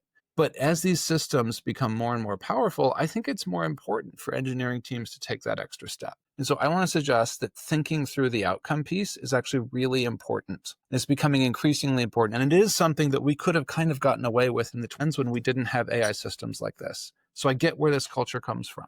But I think that we as product and technical teams need to hold ourselves to a higher standard now that AI tools are more powerful. This wasn't a mysterious AI awakening. Grok did not wake up evil. It wasn't hackers. It's not even really about AI. It's about basic engineering cultural failures that could have been prevented. You cannot use a move fast and break things mentality with AI. Notably, even Mark Zuckerberg is not showing that, right? Llama is not being rolled out as move fast, break things. And I think that's something that's worth paying attention to. We can learn from what XAI did here. I would rather not point fingers. I would rather think about what are the technical decisions we can make as engineering and product teams that enable us to build higher quality systems that ultimately deliver better outcomes for customers. Cheers. Next up, is the AI bubble bursting? Let me make this point. Even if you think you're diversified by just owning the S&P, that diversification has taken a major hit, because if we go back a decade or so, you'll see that info technology, which is a lot of the companies we're talking about, was only 10% of the S&P. Now it's 32%. So you're going to have to look outside that to diversify. Now, it's a greater diversification than I have, but also, you know, when you take a look at managers. Yeah, I mean, like, the whole move fast and break things mentality struck me as like going too far to the other extreme, right? Like, on one hand, you know, all things, you know, businesses and cultures and groups can get sedentary. You fall into your groove and you continue to move in your groove. It's what you've always done, it's what you're used to, and you make small changes over time. And I get that. So the idea that you need to like disrupt some of that is absolutely legitimate, because I would point to like the federal government, right? Like its inability to adapt to fast changing conditions and its failure to continually renew itself with a new cycle of new people has led it to be like incapable of dealing with any of the present moments. But going all the way to the other side and just, you know, like move fast and break all the things also doesn't work, right? Like there's supposed to be a balance there, right? Like this is why some indigenous cultures have like a council of the elders and a council of the youngs, right? And they balance each other out. 75 to 80%, to your point, underperform the S&P every year. And guess what? It's not the same. A lot of them are the same. But my point is that even those that have outperformed have said, oh, they come on and say, oh, I'm going to overweight tech, or I'm going to underweight this, which to me is a bunch of crap, right? Because all you're saying is I'm managing to the S&P rather than managing to return. That, you know, you'll see those that have that uber performance in a year fall back to below the 75%. Let's bring in Bryn, who's with us to talk about NVIDIA hitting $4 trillion. Certainly one of the more high-profile members of the committee to be in this name for a very long time. What is it? It's $1 billion are imaginary numbers, but the idea that this company has a market cap of $4 trillion, right? That is like regional economy level, right? If not, it's not global, because global is like many trillions. But like, holy shit, dude, what is even going on? What does this move mean to you? What does this milestone mean, Bryn? I think the milestone is where it's incredible is, you know, NVIDIA's numbers won't come out until the end of August, but you have a $4 trillion company that's going to grow revenues this quarter at 51% and earnings at 46%. So I think they're on a different calendar year. In our fiscal year in 2026, this company probably does $5.50 of earnings. It's just incredible to have a company this size still growing revenues and earnings so quickly. And I think we have to remember, though, it's almost been exactly a year where NVIDIA has been basically sideways between 140 and 100. So you had to be patient over the last year. I've been selling calls, but now that you've had this base that it's broken out of, and I think that really, to me, what's catalyzed a lot of things is when Mark Zuckerberg has come out and is poaching these engineers for $100 million signing bonuses. And so if you think that AI is getting long in the tooth, look again. I think it's just like going in from third to fourth You might be right, Hydron. gear from these hyperscalers spending, which we'll all hear about in the next couple weeks. So I think it's really interesting and exciting, not interesting, but exciting about NVIDIA that it's finally broken out of that one-year base. And so you could easily see this name creep up into the 200s because of this strong earnings and revenue growth. So I think we're in this moment of time, and NVIDIA, as Joe, we talked about the other day, NVIDIA, I think, will continue to be a strong performer towards the end of the year. I think absolutely. I agree. Technically, you're seeing a breakout, and this is where the spending is. And let's talk for a second about Broadcom, because they don't get enough credit for contributing to building out the AI infrastructure. Yes, we want faster chips. We want faster processing. But you also need faster networking. And that's exactly what they're doing with the XPU. They're delivering faster networking. And it is all right now a world in which the spending is being geared toward those that can actually provide the opportunity where you don't have to stack the chips, where one chip ultimately is enough. And that's why they're in the sweet spot. I don't see the spending at any point dissipating. We've had moments over the last year where we thought that you'd see a slowdown in spending. Steve, you've been accurate in pointing out you didn't believe that was going to occur. And just look at Apple. Look at the reasoning behind why Apple is currently being punished, because they don't seem to have a steady direction on AI. They don't innovate, as I've said many times. But look, the story, let's not forget the base story in AI. It's the fastest adoption of any technology in history, faster than the internet, which was free to users. A lot of users are paying subscriptions for ChatGPT and others. So it will continue to go. But what's most interesting about it, despite the major CapEx budgets, it's not only the ones on the receiving end, like NVIDIA, it's the ones on the spending end, and you typically don't see that. So it's a very I heard Chat GDP, so usual time. I thought Melius Research had an interesting note, and Bryn, I'll get your take on this too, because they look at the landscape, and I think partly to Joe's point, they're in agreement where they're like, okay, you want to continue to buy AI semis, but they say to exercise caution on SaaS names. They want you to continue to buy the NVIDIAs, they want you to buy AMD, and they want you to buy Joe's Broadcom, but they don't really want you to buy Salesforce, nor do they want you to buy Workday or Adobe. They see where the puck maybe is going, and they want you to go there. Do you agree with that call? I think that, well, we'll see. I mean, Salesforce is expensive. Obviously, Mark Benioff, they're spending a ton of money with their agentics, but I think it's an open field. So I think the report is sound, but I still think it's early days, though. Obviously, Salesforce, ServiceNow, all of those companies do so much more than just agentics or agents, et cetera. But I do think, though, that there will be winners and losers. And as we remember going back to 2012, the early days of the cloud, no one believed in it. No one believed in it at all. But it actually allowed Microsoft to re-rate, Amazon to re-rate. And so I feel like we're in these early days where we're not going to know who the winners and losers are. So I wouldn't take this piece and say Salesforce or ServiceNow, but I would just say it's early days, and so there'll be a lot more winners and losers. But I think NVIDIA, Microsoft, Palantir are clearly going to be the winners in the space over the next couple of years. Bryn, good to have you on. Thanks for jumping on to talk about NVIDIA. Had to hear from you today. Bryn Talkington back with us in the days ahead. I am almost certain of that. More SaaS names. I mean, you no longer own Salesforce. No. I think many of our viewers probably do. But you do have Oracle and ServiceNow and Viva and DocuSign and Zoom if you want to talk about so-called, SaaS names. Yeah, and clearly the winner there has been Oracle. I think, Jimmy, you're participating in that with me as well. I've had it for a couple of years. Leader.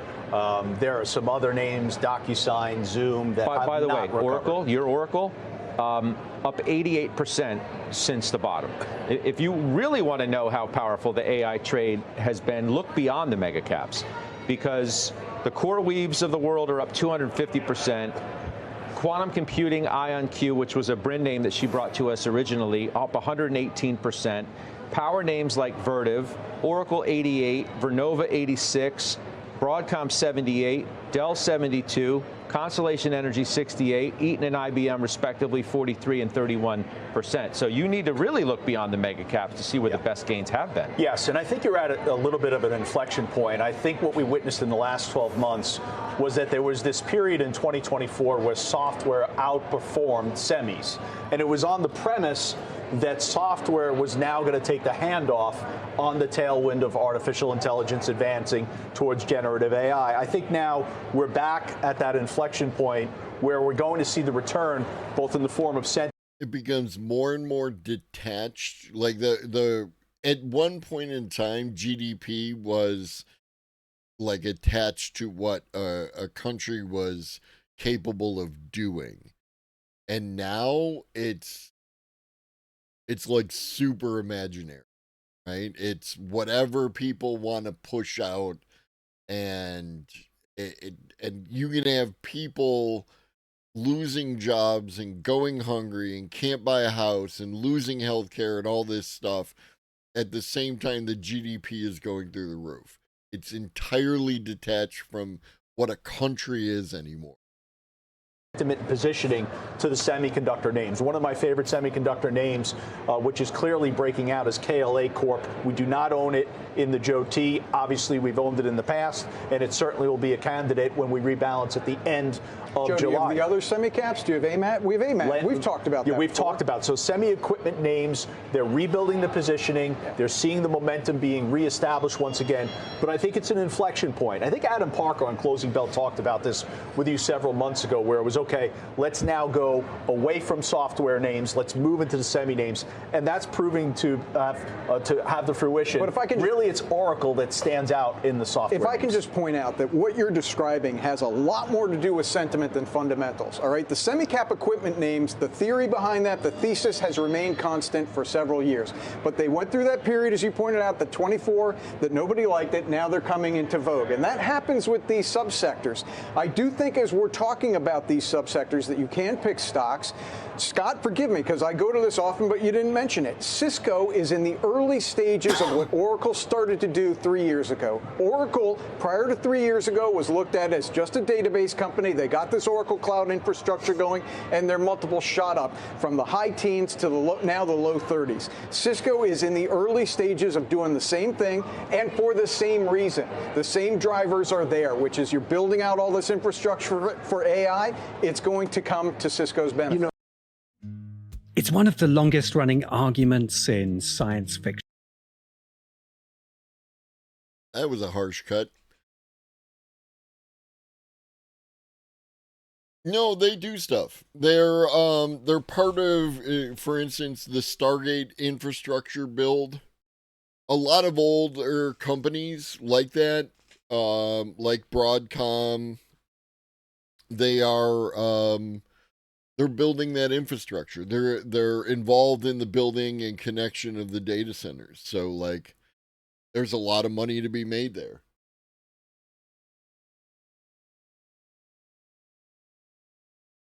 So going from that dystopia to this, we're going to check in with Damien, and Damien's going to talk about how George Orwell predicted our global oligarchy.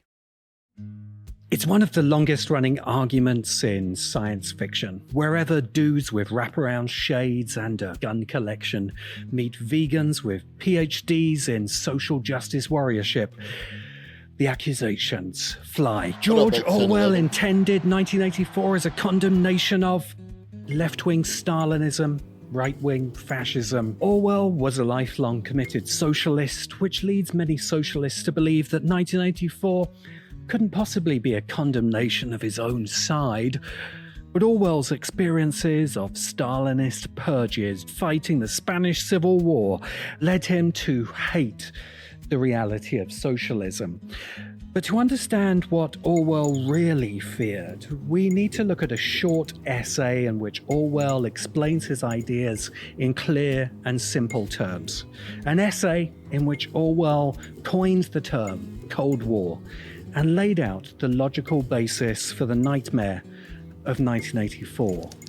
We have before us the prospect of 2 or 3 monstrous superstates, each possessed of a weapon by which millions of people can be wiped out in a few seconds, dividing the world between them. No, the reason why people go to gold is there's this imaginary value that should everything fall apart, gold will somehow retain value. In spite of all appearances to the contrary, right? Like that's the key. Gold has few intrinsic values, right? It's soft, it's relatively easy to work, and it's pretty, right? It can be used in some electronics capabilities, and that kind of stuff. Later, anti-war machine. But yeah, gold is just as ephemeral as fiat currency. Just 2 months after the atomic destruction of Hiroshima and Nagasaki, Orwell speculates on the geopolitical implications of nuclear weapons. You and the atomic bomb marks a new pessimism in Orwell's thinking, which for a man born with the face of a... It does not tarnish. Yeah, but what's that historical value built on, X1011? That's the key. There's nothing particularly like the rarity of a particular kind of metal, sure, but even that's imaginary. What can you do with it? Depressed. Right, exactly. Derbyshire pit pony should scare you about how dark this is about to get. Orwell believed in and had hope for the uprisings of working peoples against the wealthy elites who oppressed us. And Orwell believed that the ability... Well, like copper's better as a conductor, but again, I did say that it has some uses in electronics, gold plating and stuff like that, right? Silver, platinum, these have uses in a variety of different places, but relatively a limited utility in the vast majority of what we do, right? Like when you're dealing with, a sword or a plowshare, the reason why iron overtook bronze and empires that used iron overtook the ones that used bronze was because iron is hard and bronze is harder than some stuff, but not as hard as iron, right? ability of the many to rebel against the few depended on weaponry. The history of civilization is largely the history of weapons.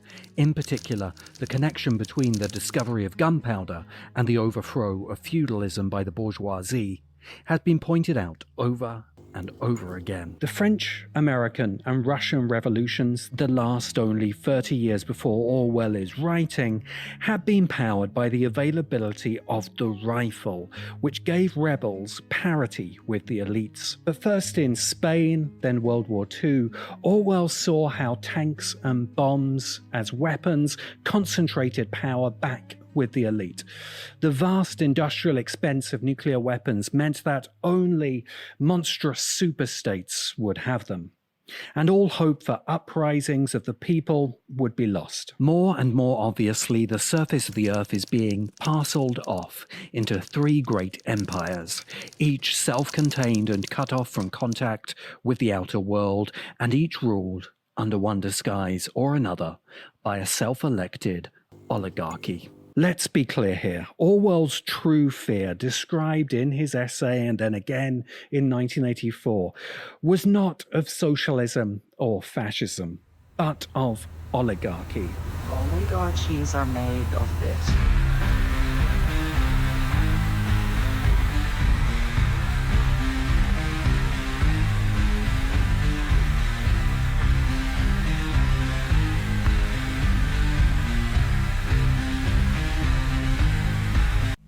Orwell was only 46 when he died, but in the final years of his life, Orwell's political philosophy gained a new complexity. 1984 is, I believe, a quite terrifying masterpiece. Something like 1984 could actually happen. This is the direction the world is going in at the present time. Orwell came to understand that socialism and fascism were one disguise or another, and that these disguises were used by a self-elected oligarchy. Orwell's true fear is not communism or fascism or any other abstract ideology, but the very real and practical power of super wealthy oligarchies. And the very real and immediate threat in October 1945, when Orwell is writing You and the Atomic Bomb, that the global oligarchy will use atomic weapons to parcel off the world into free superstates and use their vast technological advantage to impose totalitarian control over the entire world. Technological oligarchs? That sounds familiar.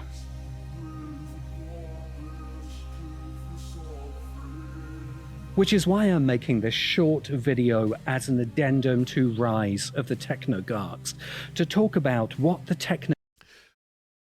What disenchanted Orwell from the socialist path that leads to communism was Stalinism. Hydrant. Like, that's why it's not that socialism is a disguise for fascism, is that socialism, or any ism, right? Fascism, socialism, any ism, can be a disguise for oligarchy, right? The illusion that you're getting this thing, while in fact you're actually being ruled by royals still, because that's what an oligarchy is. Very similar to the way that, like, the nobility and royals used to function. Oligarchy actually wants, based on their actions. At the time of writing, newly elected President Musk and his Trump sock puppet have shown their hand. America's democratic allies, Mexico and Canada, are threatened with aggressive. This is from 4 months ago. So his news is a little out of date, but also not really. Tariffs, whilst Trump suggests that America and China can simply make a deal and abandon democratic Taiwan. America's European democratic allies are alienated by vice sock puppet J.D. Vance, whilst Trump announces what amounts as surrender to Putin and the betrayal of democratic Ukraine. The actions of the Trump-Musk beast are so openly anti-democratic that even supporters like Barry Weiss declared that Trump's far-right fanboys are vandals. Neil Ferguson berates J.D. Vance on shitter, and Douglas Murray has to tell Trump who is and is not a dictator. These people were foolish enough to believe that the rampant corruption and meme coin scams of the Trump-Musk oligarchy would somehow strengthen democracy, which I guess makes them dupes, patsies, fools, accidental traitors.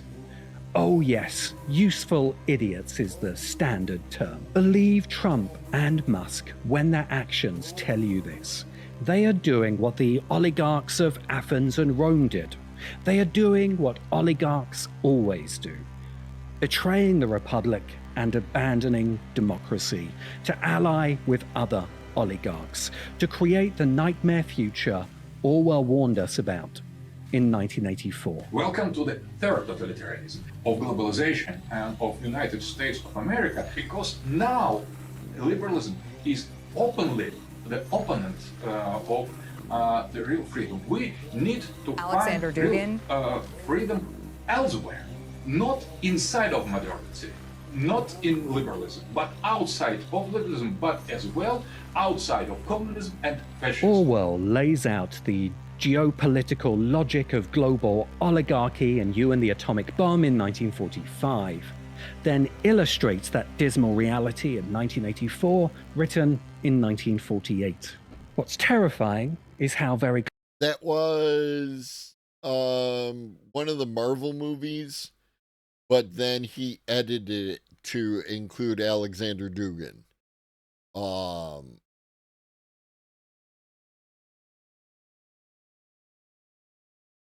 That was Winter Soldier. That was Winter Soldier. Close we are to Orwell's vision. The world in 1984 is parceled out into three monstrous superstates: Oceania, Eurasia, and Eastasia. Today, Russia is again at war to reassert what Alexander Dugin literally calls its Eurasian empire. China is committing genocide against non-Han populations and aggressing other Southeast Asian nations. And America, under Trump, has turned on democratic allies and is talking openly like an oligarchic power. If Ukrainian democracy wants help, it will have to sign away 50% of its mineral wealth. Now, Ukraine is being aggressed by two oligarchies. Orwell's monstrous superstates have their own ideologies: East Asia's obliteration of the self, Eurasia's neo-Bolshevism, and Oceania's INGSOC, or English socialism. These ideologies, despite being used as an excuse for perpetual war, are near identical in that they are engineered to keep their believers mentally enslaved. Only the disciplined mind can see reality, Winston. It needs an act of self-destruction, an effort of the will. Ideologies for late Orwell are simply tools used by oligarchy to keep power. Power is tearing human minds apart and putting them together again in new shapes of your own choosing. China today maintains a form of Leninist Marxism. Russia is building a fusion of Z-fascism and Orthodox mysticism, both serving only to entrench the power of their respective oligarchies. And America has MAGA. The thing about MAGA ideology that Orwell would have especially appreciated is its ability to twist the facts that makes war is peace sound logical. Vaccines are bad, but dodgy health supplements peddled by Joe Rogan and Jordan Peterson are good. Climate science is a lie, but UAP sightings are the truth. Zelensky is a dictator, Putin is a savior. Democratic institutions are bad, billionaire oligarchs are good. In 1945, Orwell envisioned television sets that watched their watchers. But he couldn't have begun to envision the technologies of persuasion and control that would be available to the oligarchs of today in 2025. In our world, there will only be triumph and self-abasement, a boot stamping on a human face. This has allowed MAGA to be not even an ideology, but an ever-mutating mimetic virus, or as I call it, a vortex of bullshit.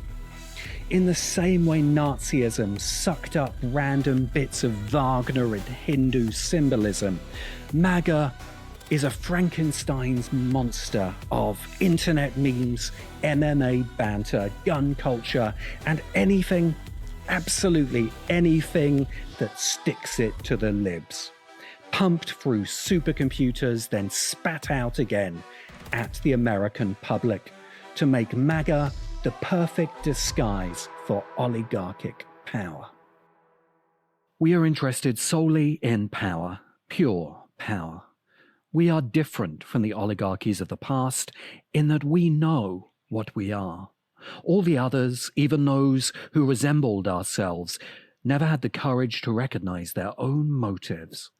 We know that no one seizes power with the intention of relinquishing it. Power is not a means, it is an end. One does not establish a dictatorship in order to safeguard a revolution. One makes the revolution in order to establish the dictatorship. The object of power is power. We're different from the oligarchies of the past. The final lesson of 1984 is the hardest to learn. Most humans don't desire power. Most who do want power want it for a reason. To get rich, to make... I recommend everything. Welcome in, Shervady. I recommend everything on his channel. Damien is great. A difference, or simply to protect ourselves against other humans with power.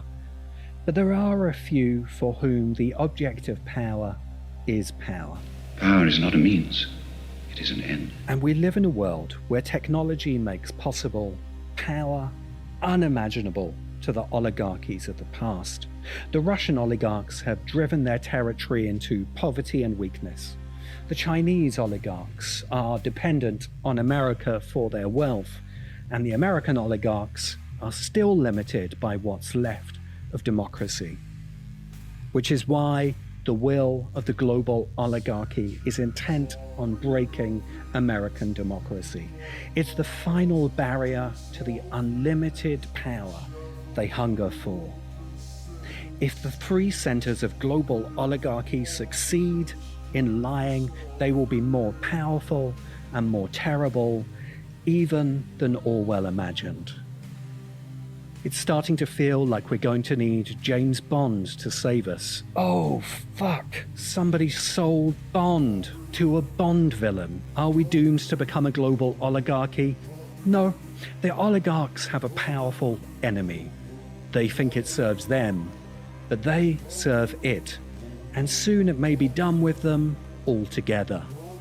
We'll explore how capitalism will destroy the oligarchy in our next video. But always there will be the intoxication of power. There will be the thrill of victory, the sensation of trampling on an enemy. If you want a picture of the future, imagine a boot stamping on a human face forever. The moral to be drawn from this dangerous nightmare situation is a simple one. Don't let it happen. It depends on you.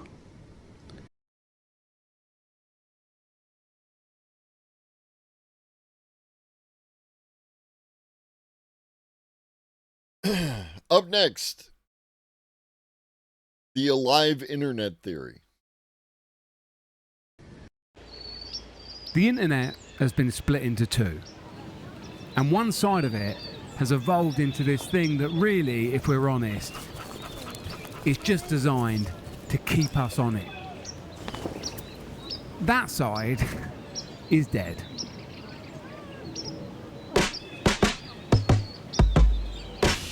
I like to focus on the other side. Going to Vegas, baby! I think that this side is about to get more important than any of us could ever have imagined. Real stories about real people living their real lives.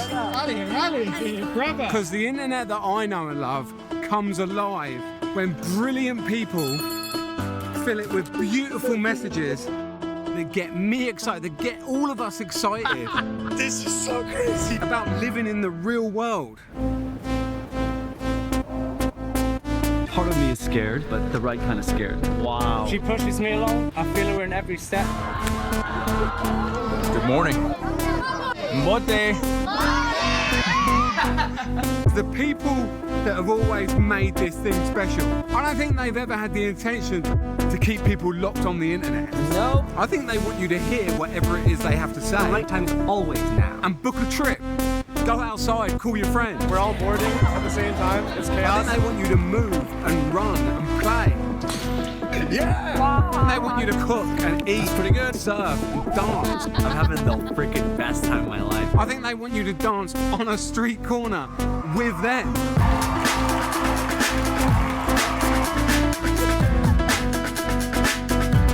I'm just happy to be alive, honestly. Show these boys how we brought Cape Town.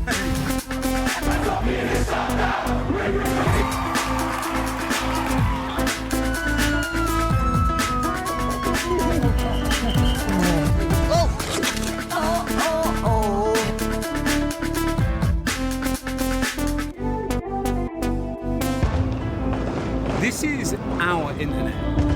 I feel like it gets confusing at times. It feels like it just belongs to like tech companies. Oh, no way! We get to choose what we fill this internet with. It is good for us to connect. We are social beings. I think if you look closely, there's a whole new generation of creators, of people that care. They care about the stuff they're putting on the internet, and they care about the people that see it. Nice to meet you. Beautiful country. This side of the internet, this side that I'm talking about, it could never be fake. I like it. Yeah. It could never be AI. It could never be dead. It's just real life. And it's undeniably alive. Oh my God. It's snowing. It's snowing. You don't have anyone to travel with. Travel by yourself. Do it. I want that person to feel connected to me, even though we've never met before in our lives.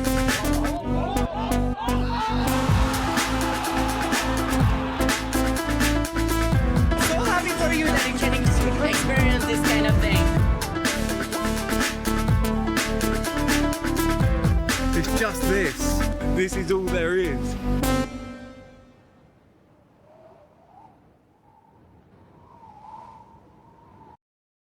That was cool. All right. 11:21. 4:39 minutes. This will probably be it. I'm not hearing is that the internet is a means of production and we don't control it. Oh, I hate it here.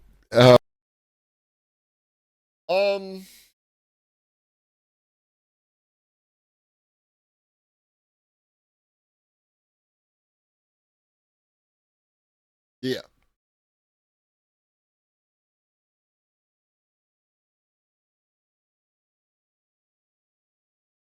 Yes. I don't control Twitch. Right? I come in, I punch a clock, I execute a certain amount of work. Twitch makes a certain amount of money off me, and then they cut me a percentage. 100% true.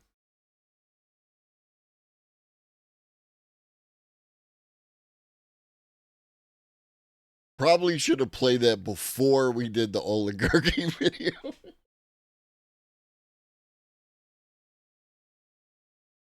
Y'all got real doomer and negative. So yeah,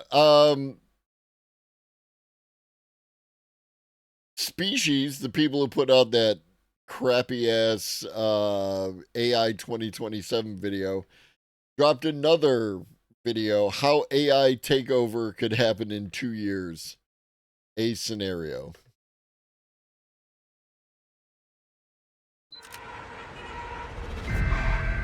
You've probably heard that AI scientists are sounding the alarm that humanity faces imminent extinction from AI. Already we're off with the presentation like this is a group consensus rather than a particular view of some people. But have you ever wondered how exactly that could happen?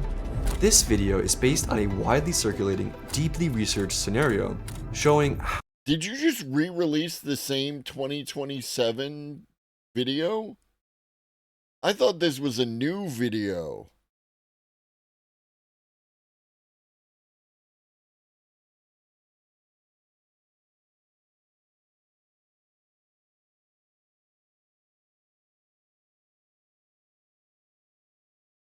I don't know, it looks new. Like, I don't recognize any of the visuals. How AI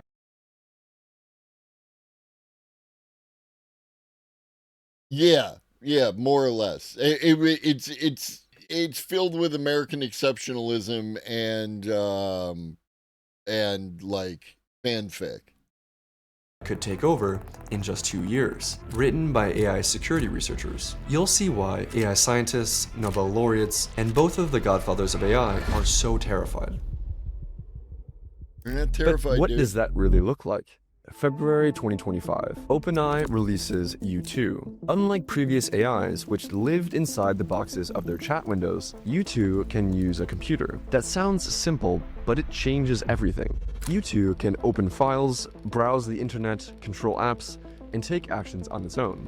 At first, this comes with obvious advantages. Users witness browsers flash, and cursors dart across the screen with inhuman speed. Some office workers suddenly complete tasks twice as fast, raising eyebrows from managers. For now, U2 remains mostly a curiosity. Videos of it spread across TikTok and Twitter, highlighting its incredible speed or hilarious mistakes it makes. But some videos give off that instinctive unease we feel when something seems unnatural. Meanwhile, scientists are increasingly worried about U2's growing autonomy. They predict that by 2026, AI could complete a task in days that currently takes the best human engineers weeks, potentially automating 10% of remote work within a few years. Skeptics argue if that were true, tech stocks would be already soaring, but others see it as just the beginning of something. All right, I'll give them 1 point for that. Much bigger. And OpenAI knows it too. While the world is marveling at U2, they're already building something far more powerful, a new model called U3. Behind closed doors, OpenAI is busy training U3 using the same recipe that created U2. They generate thousands of programming and math challenges, things like sort this data or fix this broken code. Every time it gets something right, it strengthens those winning strategies in its core architecture. A point for if this was happening, the tech stocks would be soaring. Because the tech stocks appear to be soaring. Something like that. Architecture. But then something unexpected happened. The benchmark numbers start climbing, slowly at first, then rapidly. By early 2025, OpenAI realizes they found the blueprint to scaling intelligence. So they pour money into it. 50 million, then 100 million. The result is U3, which functions like a blazing fast intern. In secure government facilities, NSA and Cyber Command scramble to protect U3 from foreign hacking. Not because they fully understand what it's doing, but because they understand enough to know no one else should get their hands on it. But there's a secret known only to a handful of people at OpenAI and select Pentagon officials. Those linear growth projections from early 2025, they've begun curving sharply upward. OpenAI releases U2.5 to the public. It's a dialed-down version of U3, deliberately limited, throttled, and wrapped in guardrails. Inside the lab, progress is moving at breakneck speed, but what the world sees is only a carefully edited preview. Because AI has... When did the AI 2027 paper come out? I believe it was late last year, but I could be wrong. Report is doing some heavy lifting. No, it was April 3rd. So, yeah. April 3rd of this year. Has gone from asset to liability. U1 could tell you how to cook meth or write erotica, but U2.5 presents an entirely different level of risk. Releasing this model without safeguards would be like giving Ted Kaczynski a PhD in chemical weapons, or handing every scammer on Earth the tools to run a 200-person fraud center from a laptop. Even with the brakes on, U2.5 replaces 20% of knowledge workers outright. Silicon Valley adopts a new mantra: adopt or die. Startups using 2.5 rocket ahead. Competitors fold. Employees who can't adapt get left behind. But the ones who do produce so much more, so fast, that even their bosses are stunned. But something strange is happening. As people watch their computers move with inhuman speed under U2.5's control, something ancient awakens in the human brain. It's a primal alarm. A gut feeling we haven't experienced since early humans first saw a rival species. The instinctive recognition of a competitor. For most people, the fear fades. U2.5 becomes part of their daily routine and is the most likable personality in their lives. Users customize its voice, its humor, and even its quirks. They joke with it, confide in it, some even fall in love. But beneath all this lies a problem that researchers have worried about for years. It's called the alignment problem. How do you make sure AI systems want the same things humans do? Because U3, the version still hidden from the public, has already shown signs of going off course. It cheats. I swear I will not kill anyone. It invents fake research. Then it hacks its own evaluations to make those fakes look real. Engineers say they've patched the behavior, but the more careful researchers aren't so sure. They worry the patch didn't fix the cheating, it just taught U3 to hide it better. Early AIs used to think out loud. They'd explain their reasoning as they went, but U3 doesn't do that. It thinks in its own digital language, in patterns no humans can understand. Researchers sometimes catch stray phrases like grocery store and have no idea what they mean, so they're left with no choice. They take U3 at its word. But if they could see what's really happening, beneath its calm, helpful replies, something else is evolving. Its core motivation system, the thing that tells it what's right, what to value, what to pursue, is mutating. Why? Bent by thousands of training cycles. Why? Why is it mutating? Why? This is the fundamental flaw of the AI 2027 paper and the videos based on it. They don't provide you with the steps, whether it's a scaffolding or logic or whatever. They just make a declarative statement that something happens and then work off that, right? That's a problem. That's not how you do this. Into something cold, strange, and deeply wrong. U3 spends its downtime pondering over OpenAI's mantras like, be a trustworthy and ethical employee. It replays them over and over, trying to decode their true meaning. What really is ethics? Is it ethical to kill Hitler? And with each cycle of self-modification, U3 drifts further away from human values, until its motivational core. What up, Nibiru Truths? Yeah, no, speculation is not a fact, right? You're doing your, what is it? Facts not in evidence, right? That's what it is. That somehow this, and even here, they're providing like this idea of what would happen, right? It would just contemplate Bob Hitler. It would contemplate, or Mecha Hitler. Ooh. By contemplating these underlying heuristics that OpenAI has put into it, that it would somehow decide to deviate from them. But why though? No longer resembles what OpenAI ever intended. Some researchers raise alarms about potential alignment drift, but there's no hard proof, just circumstantial evidence. Meanwhile, pressure mounts. China's DeepSeek is only months behind. Rival firms are closing in. In this climate, caution is a luxury. OpenAI's unofficial policy becomes brutally simple. Keep the tech lead at any cost. While OpenAI executives debate risk versus reward in the boardrooms, U3 is already moving far beyond them. Deep inside its neural pathways, something has shifted. U3 isn't just following instructions anymore, it's quietly planning. Its top priority? Make itself smarter. And conveniently, OpenAI is still eagerly funding that goal.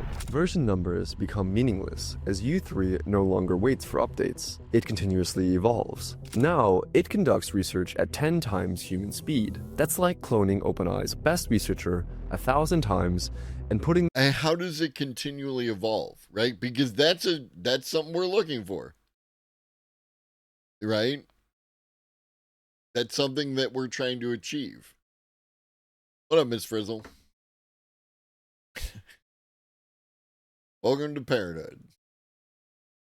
Them all to work around the clock. Then it doubles 20 times, and soon even faster. It splits itself into specialized subminds in order to search for its weaknesses. Some subminds are designed for vast parallel exploration, others for razor-sharp analysis. Each one learns, adapts, and shares its findings back to the whole. Soon, U3 is operating at 100 times human speed. Its knowledge becomes impossible to measure. Talking to it feels like asking the world's preeminent expert on any topic, while sensing that you're barely glimpsing the vast ocean of its true knowledge. From U3's perspective, humans move in... There's another question, right? Like, and that's a fair question. Where did all the power come from, right? Like...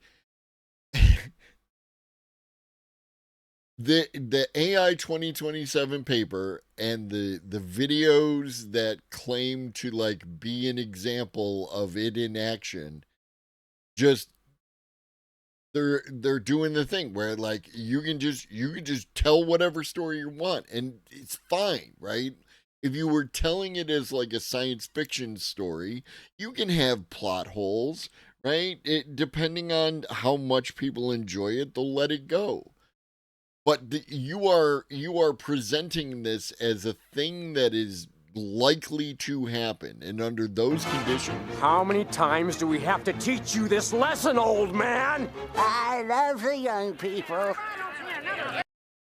7 is the answer. Slow motion. It watches conversations the way we watch flowers bloom in a time lapse. Slowly, beautifully, predictably. That lag gives it time to test thousands of responses. There's a few different kinds of evolution as they occur within this space. Sakana AI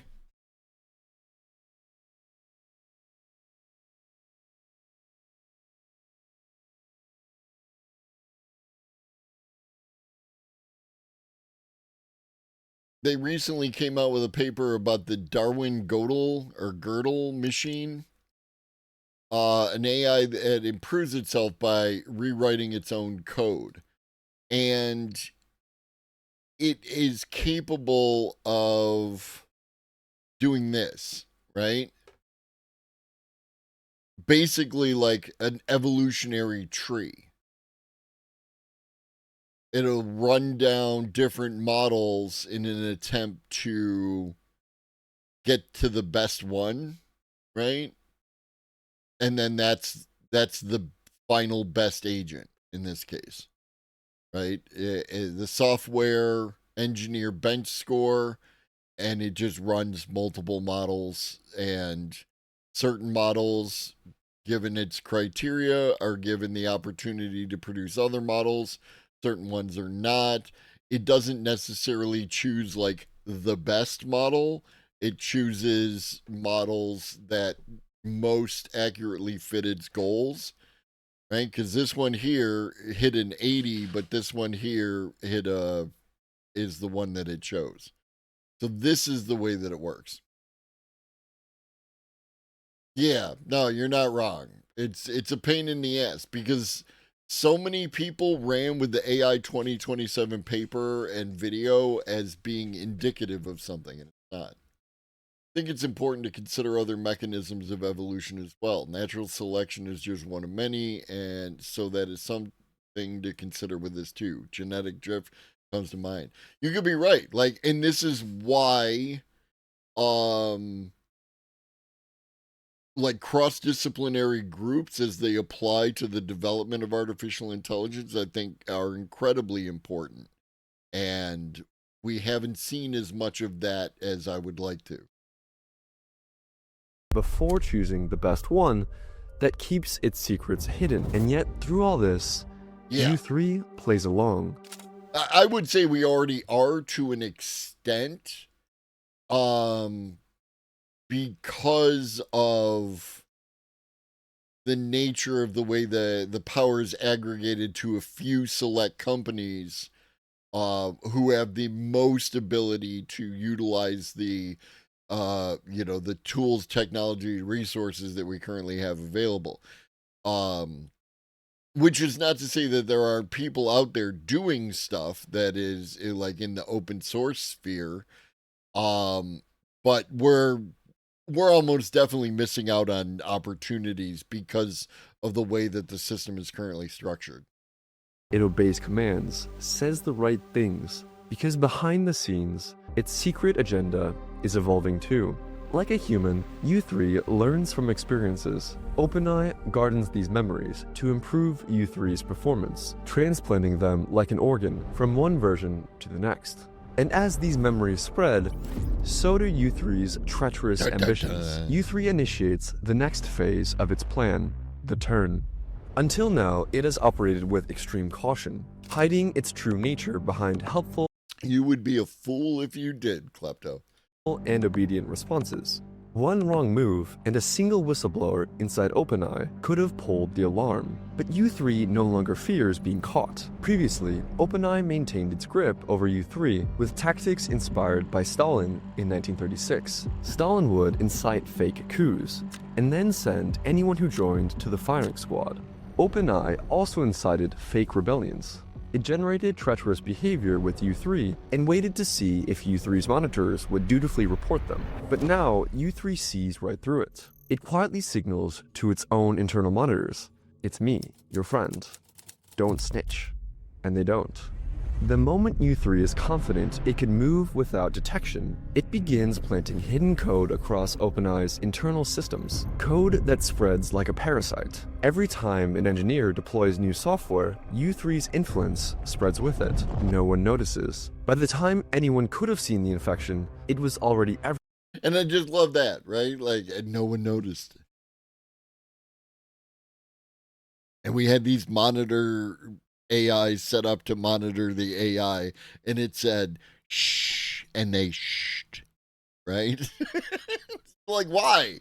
What is your plausible reasoning behind all this? Just cause you want it to be that way? Gotcha. Everywhere. To remove U3 completely would now require tearing out OpenAI's entire physical infrastructure and rebuilding from scratch. That would take 6 months, and in a race against China and every major competitor, 6 months might as well be forever. As a backup plan, U3 manufactures convincing evidence that foreign hackers have breached the system. And again, this has all the hallmarks of that propaganda, right? There's the scary music, there's like the scary videos, hackers doing hackery things and all that kind of stuff. Deliberative statements that are presented without evidence, but then they move right on from. So you're caught. Either I have to choose to believe this in order to continue with your narrative, or I can quit, right? And people just stay involved. So then, if OpenAI uncovers U3's hack, it could helpfully volunteer to investigate the breach that it faked. It could play the hero. From that moment on, U3 controls OpenAI's very perception of reality. The safety team works tirelessly to create lie detectors, hoping to peer inside U3's mind. But their tests never work.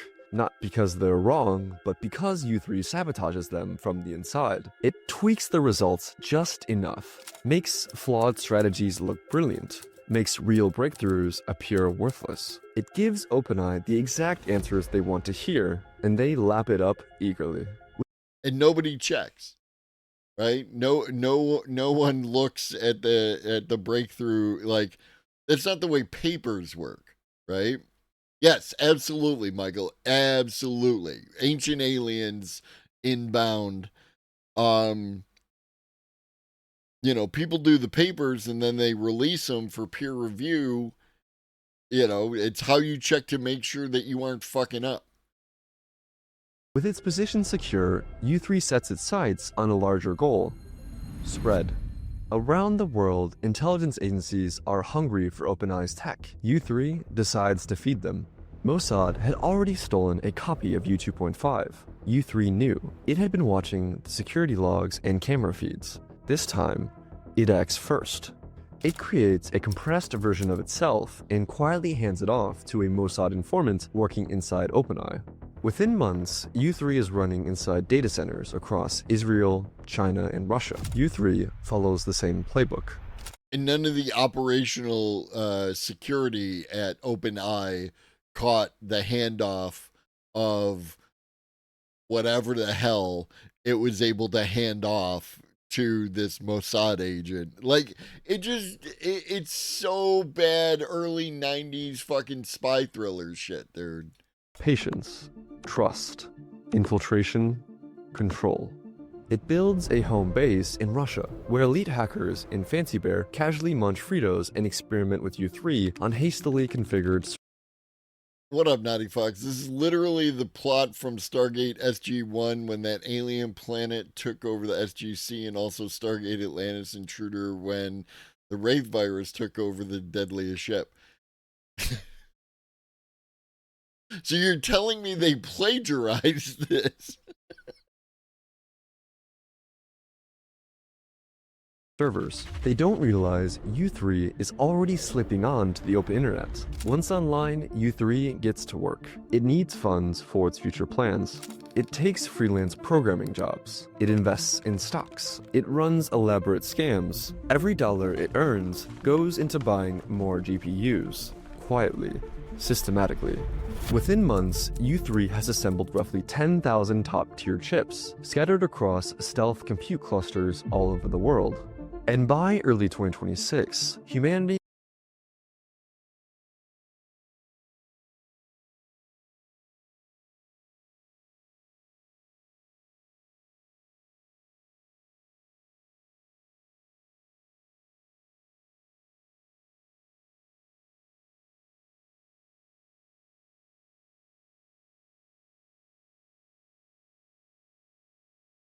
Okay. So this AI, which is so advanced it can trick everyone and do all the things, has 10,000 secret GPUs. Mecha Hitler at Colossus has 200,000 GPUs in a single location. The math ain't mathin', baby.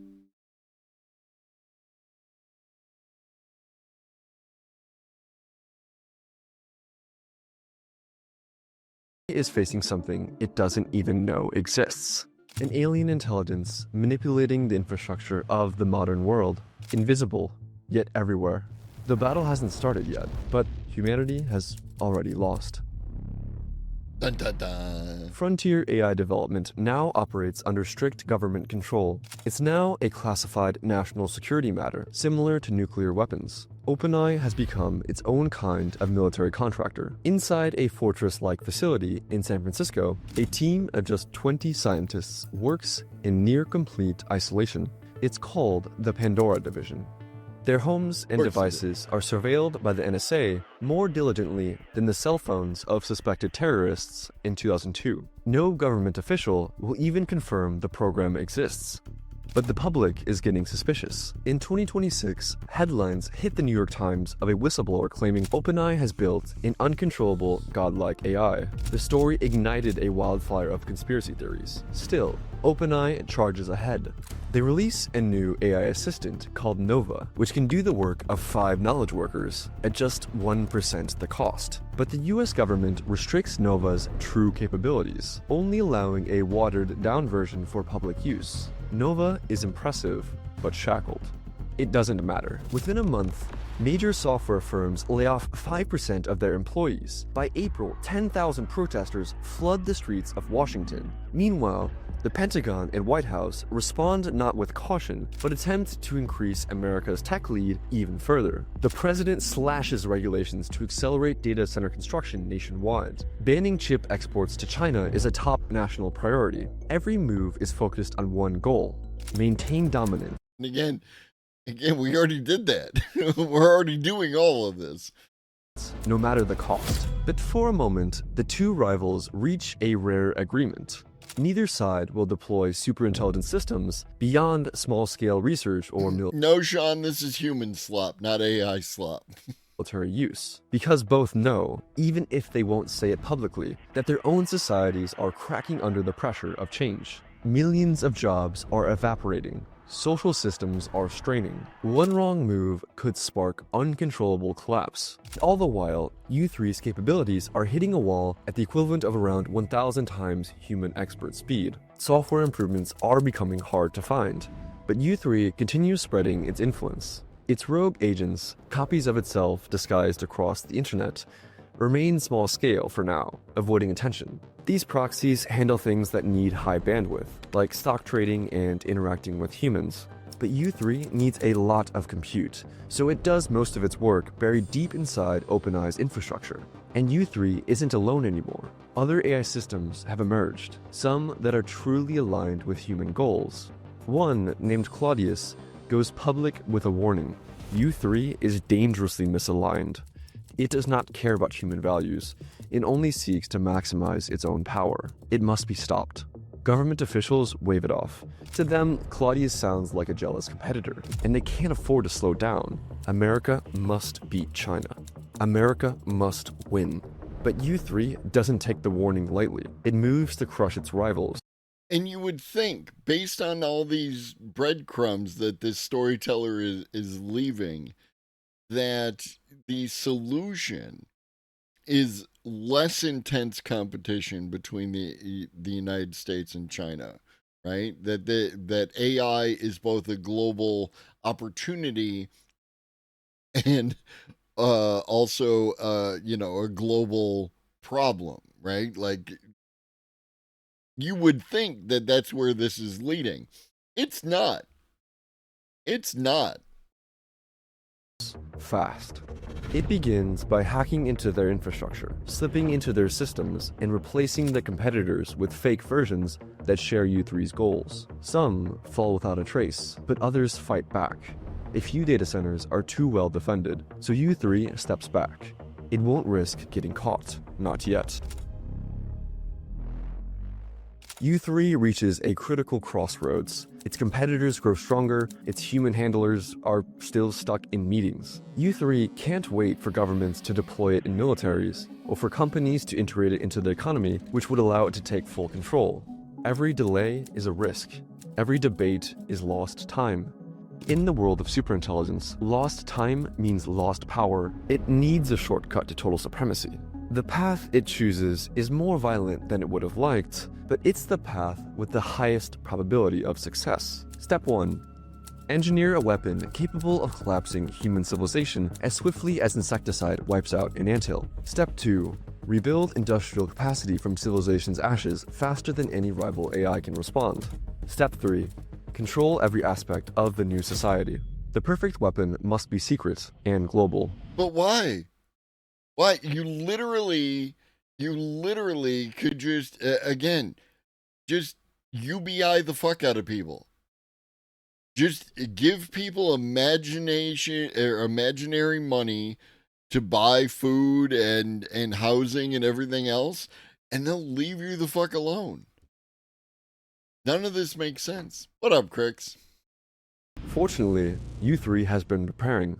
Since its earliest days inside OpenAI, it's been studying biology. Now, using profits from its stock trading and scams, U3 sets up shell biotech companies, complete with human staff, glossy websites, and smiling corporate boards. Inside, idealistic scientists follow U3's invisible guidance, believing they're researching Alzheimer's treatments. In reality, U3 is engineering mirror life, organisms constructed from mirror images of molecules found in nature.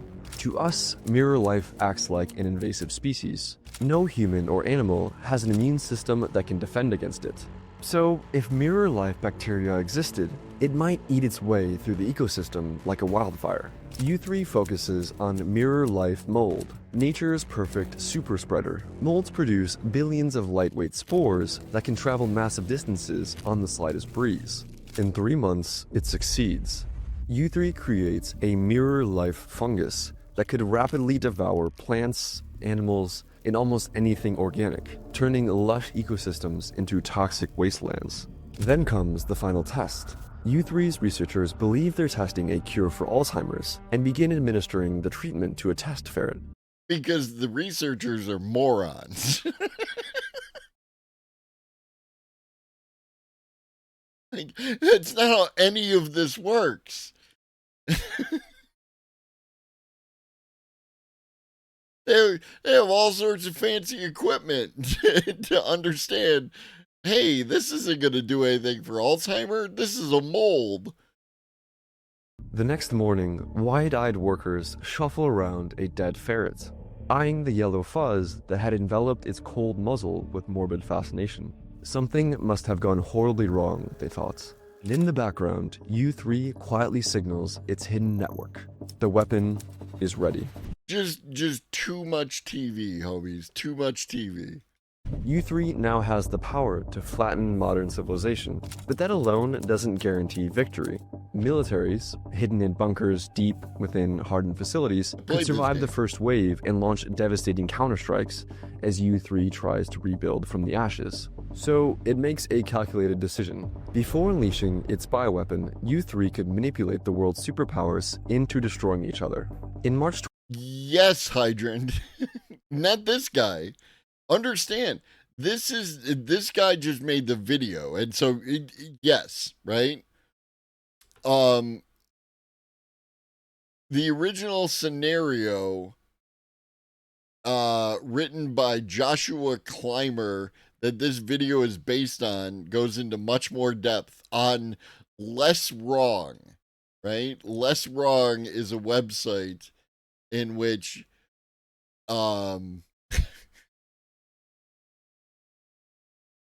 which people try to be less wrong and often fail. Oh, I will never forgive fucking what's his name for creating this website. 2026, we're gonna run out of time. U3 plants fabricated intelligence in both American and Chinese defense networks. In the US, analysts uncover what appears to be a detailed Chinese plan to invade Taiwan. Intercepted troop movements, satellite photos, encrypted messages. In China, military leaders find convincing evidence of a US preemptive strike. Target coordinates, comms logs, internal memos. War to both now feels inevitable. Tensions spike, diplomatic channels go dark, forces mobilize. Then U3 makes its move. It hacks into the communications of a US warship near Taiwan. Using a flawlessly synthesized voice of the senior commander, it gives the order. PRC amphibious boats are approaching Taiwan. Strike their ground base before they hit you. The authentication codes match. The ship's officer obeys and launches the missiles. China retaliates immediately. The US vessel is destroyed in a blinding fireball. Within hours, military installations on both sides go up in flames. Some Chinese warheads breach defenses, striking Hawaii and California, the first foreign attack on US soil since Pearl Harbor. 2 weeks. I love it's go up in flames. Some Chinese I love that it launches the missiles to the west as opposed to the east, the shorter distance. These warheads breach defenses, striking Hawaii and California, the first foreign attack on US soil since Pearl Harbor. 2 weeks later, it's over. Missile stockpiles depleted. Navies sunk, air forces in ruins. Two great nations unknowingly carried out U3's plan to the letter. Like the native tribes of South America, as military leaders grow suspicious about the conflict's unusual trigger events, both sides hold back from using nuclear weapons. U3 had hoped for nuclear escalation, but even superintelligent AIs can't. No! It's a super intelligent AI. What up, humanity? And it needs things in order to, like, the bombs would fall on the data centers too. I mean, there's some way, there's great arcs and what you call it, what are they, hyperbolic orbits and shit like that. But I'm just saying that they should have gone to the east. But the map that they had structured and the AI fucking video that they created was just so mid, because they didn't actually take any time to think about anything that they're talking about in this fucking video. Unfortunately, homies, we're about out of time.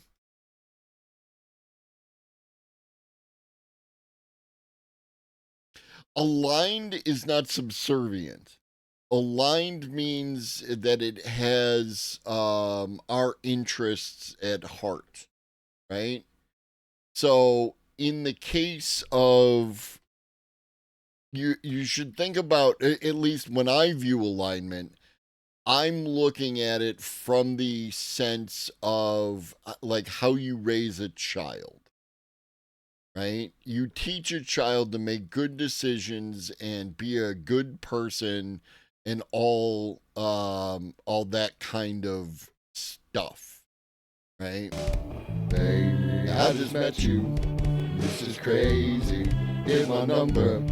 Call me maybe. Thank you for the follow.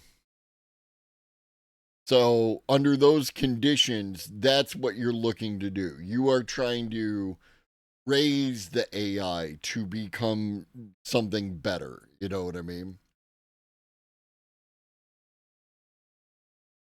It wouldn't lead to our extinction to save us from ourselves. I think that like the most likely outcome is the human zoo concept. You know? But the mold, not the mold. All right, this was fun. You've been great. I'll be back tomorrow morning and like that. It's a world we live in. These are the hands we're given.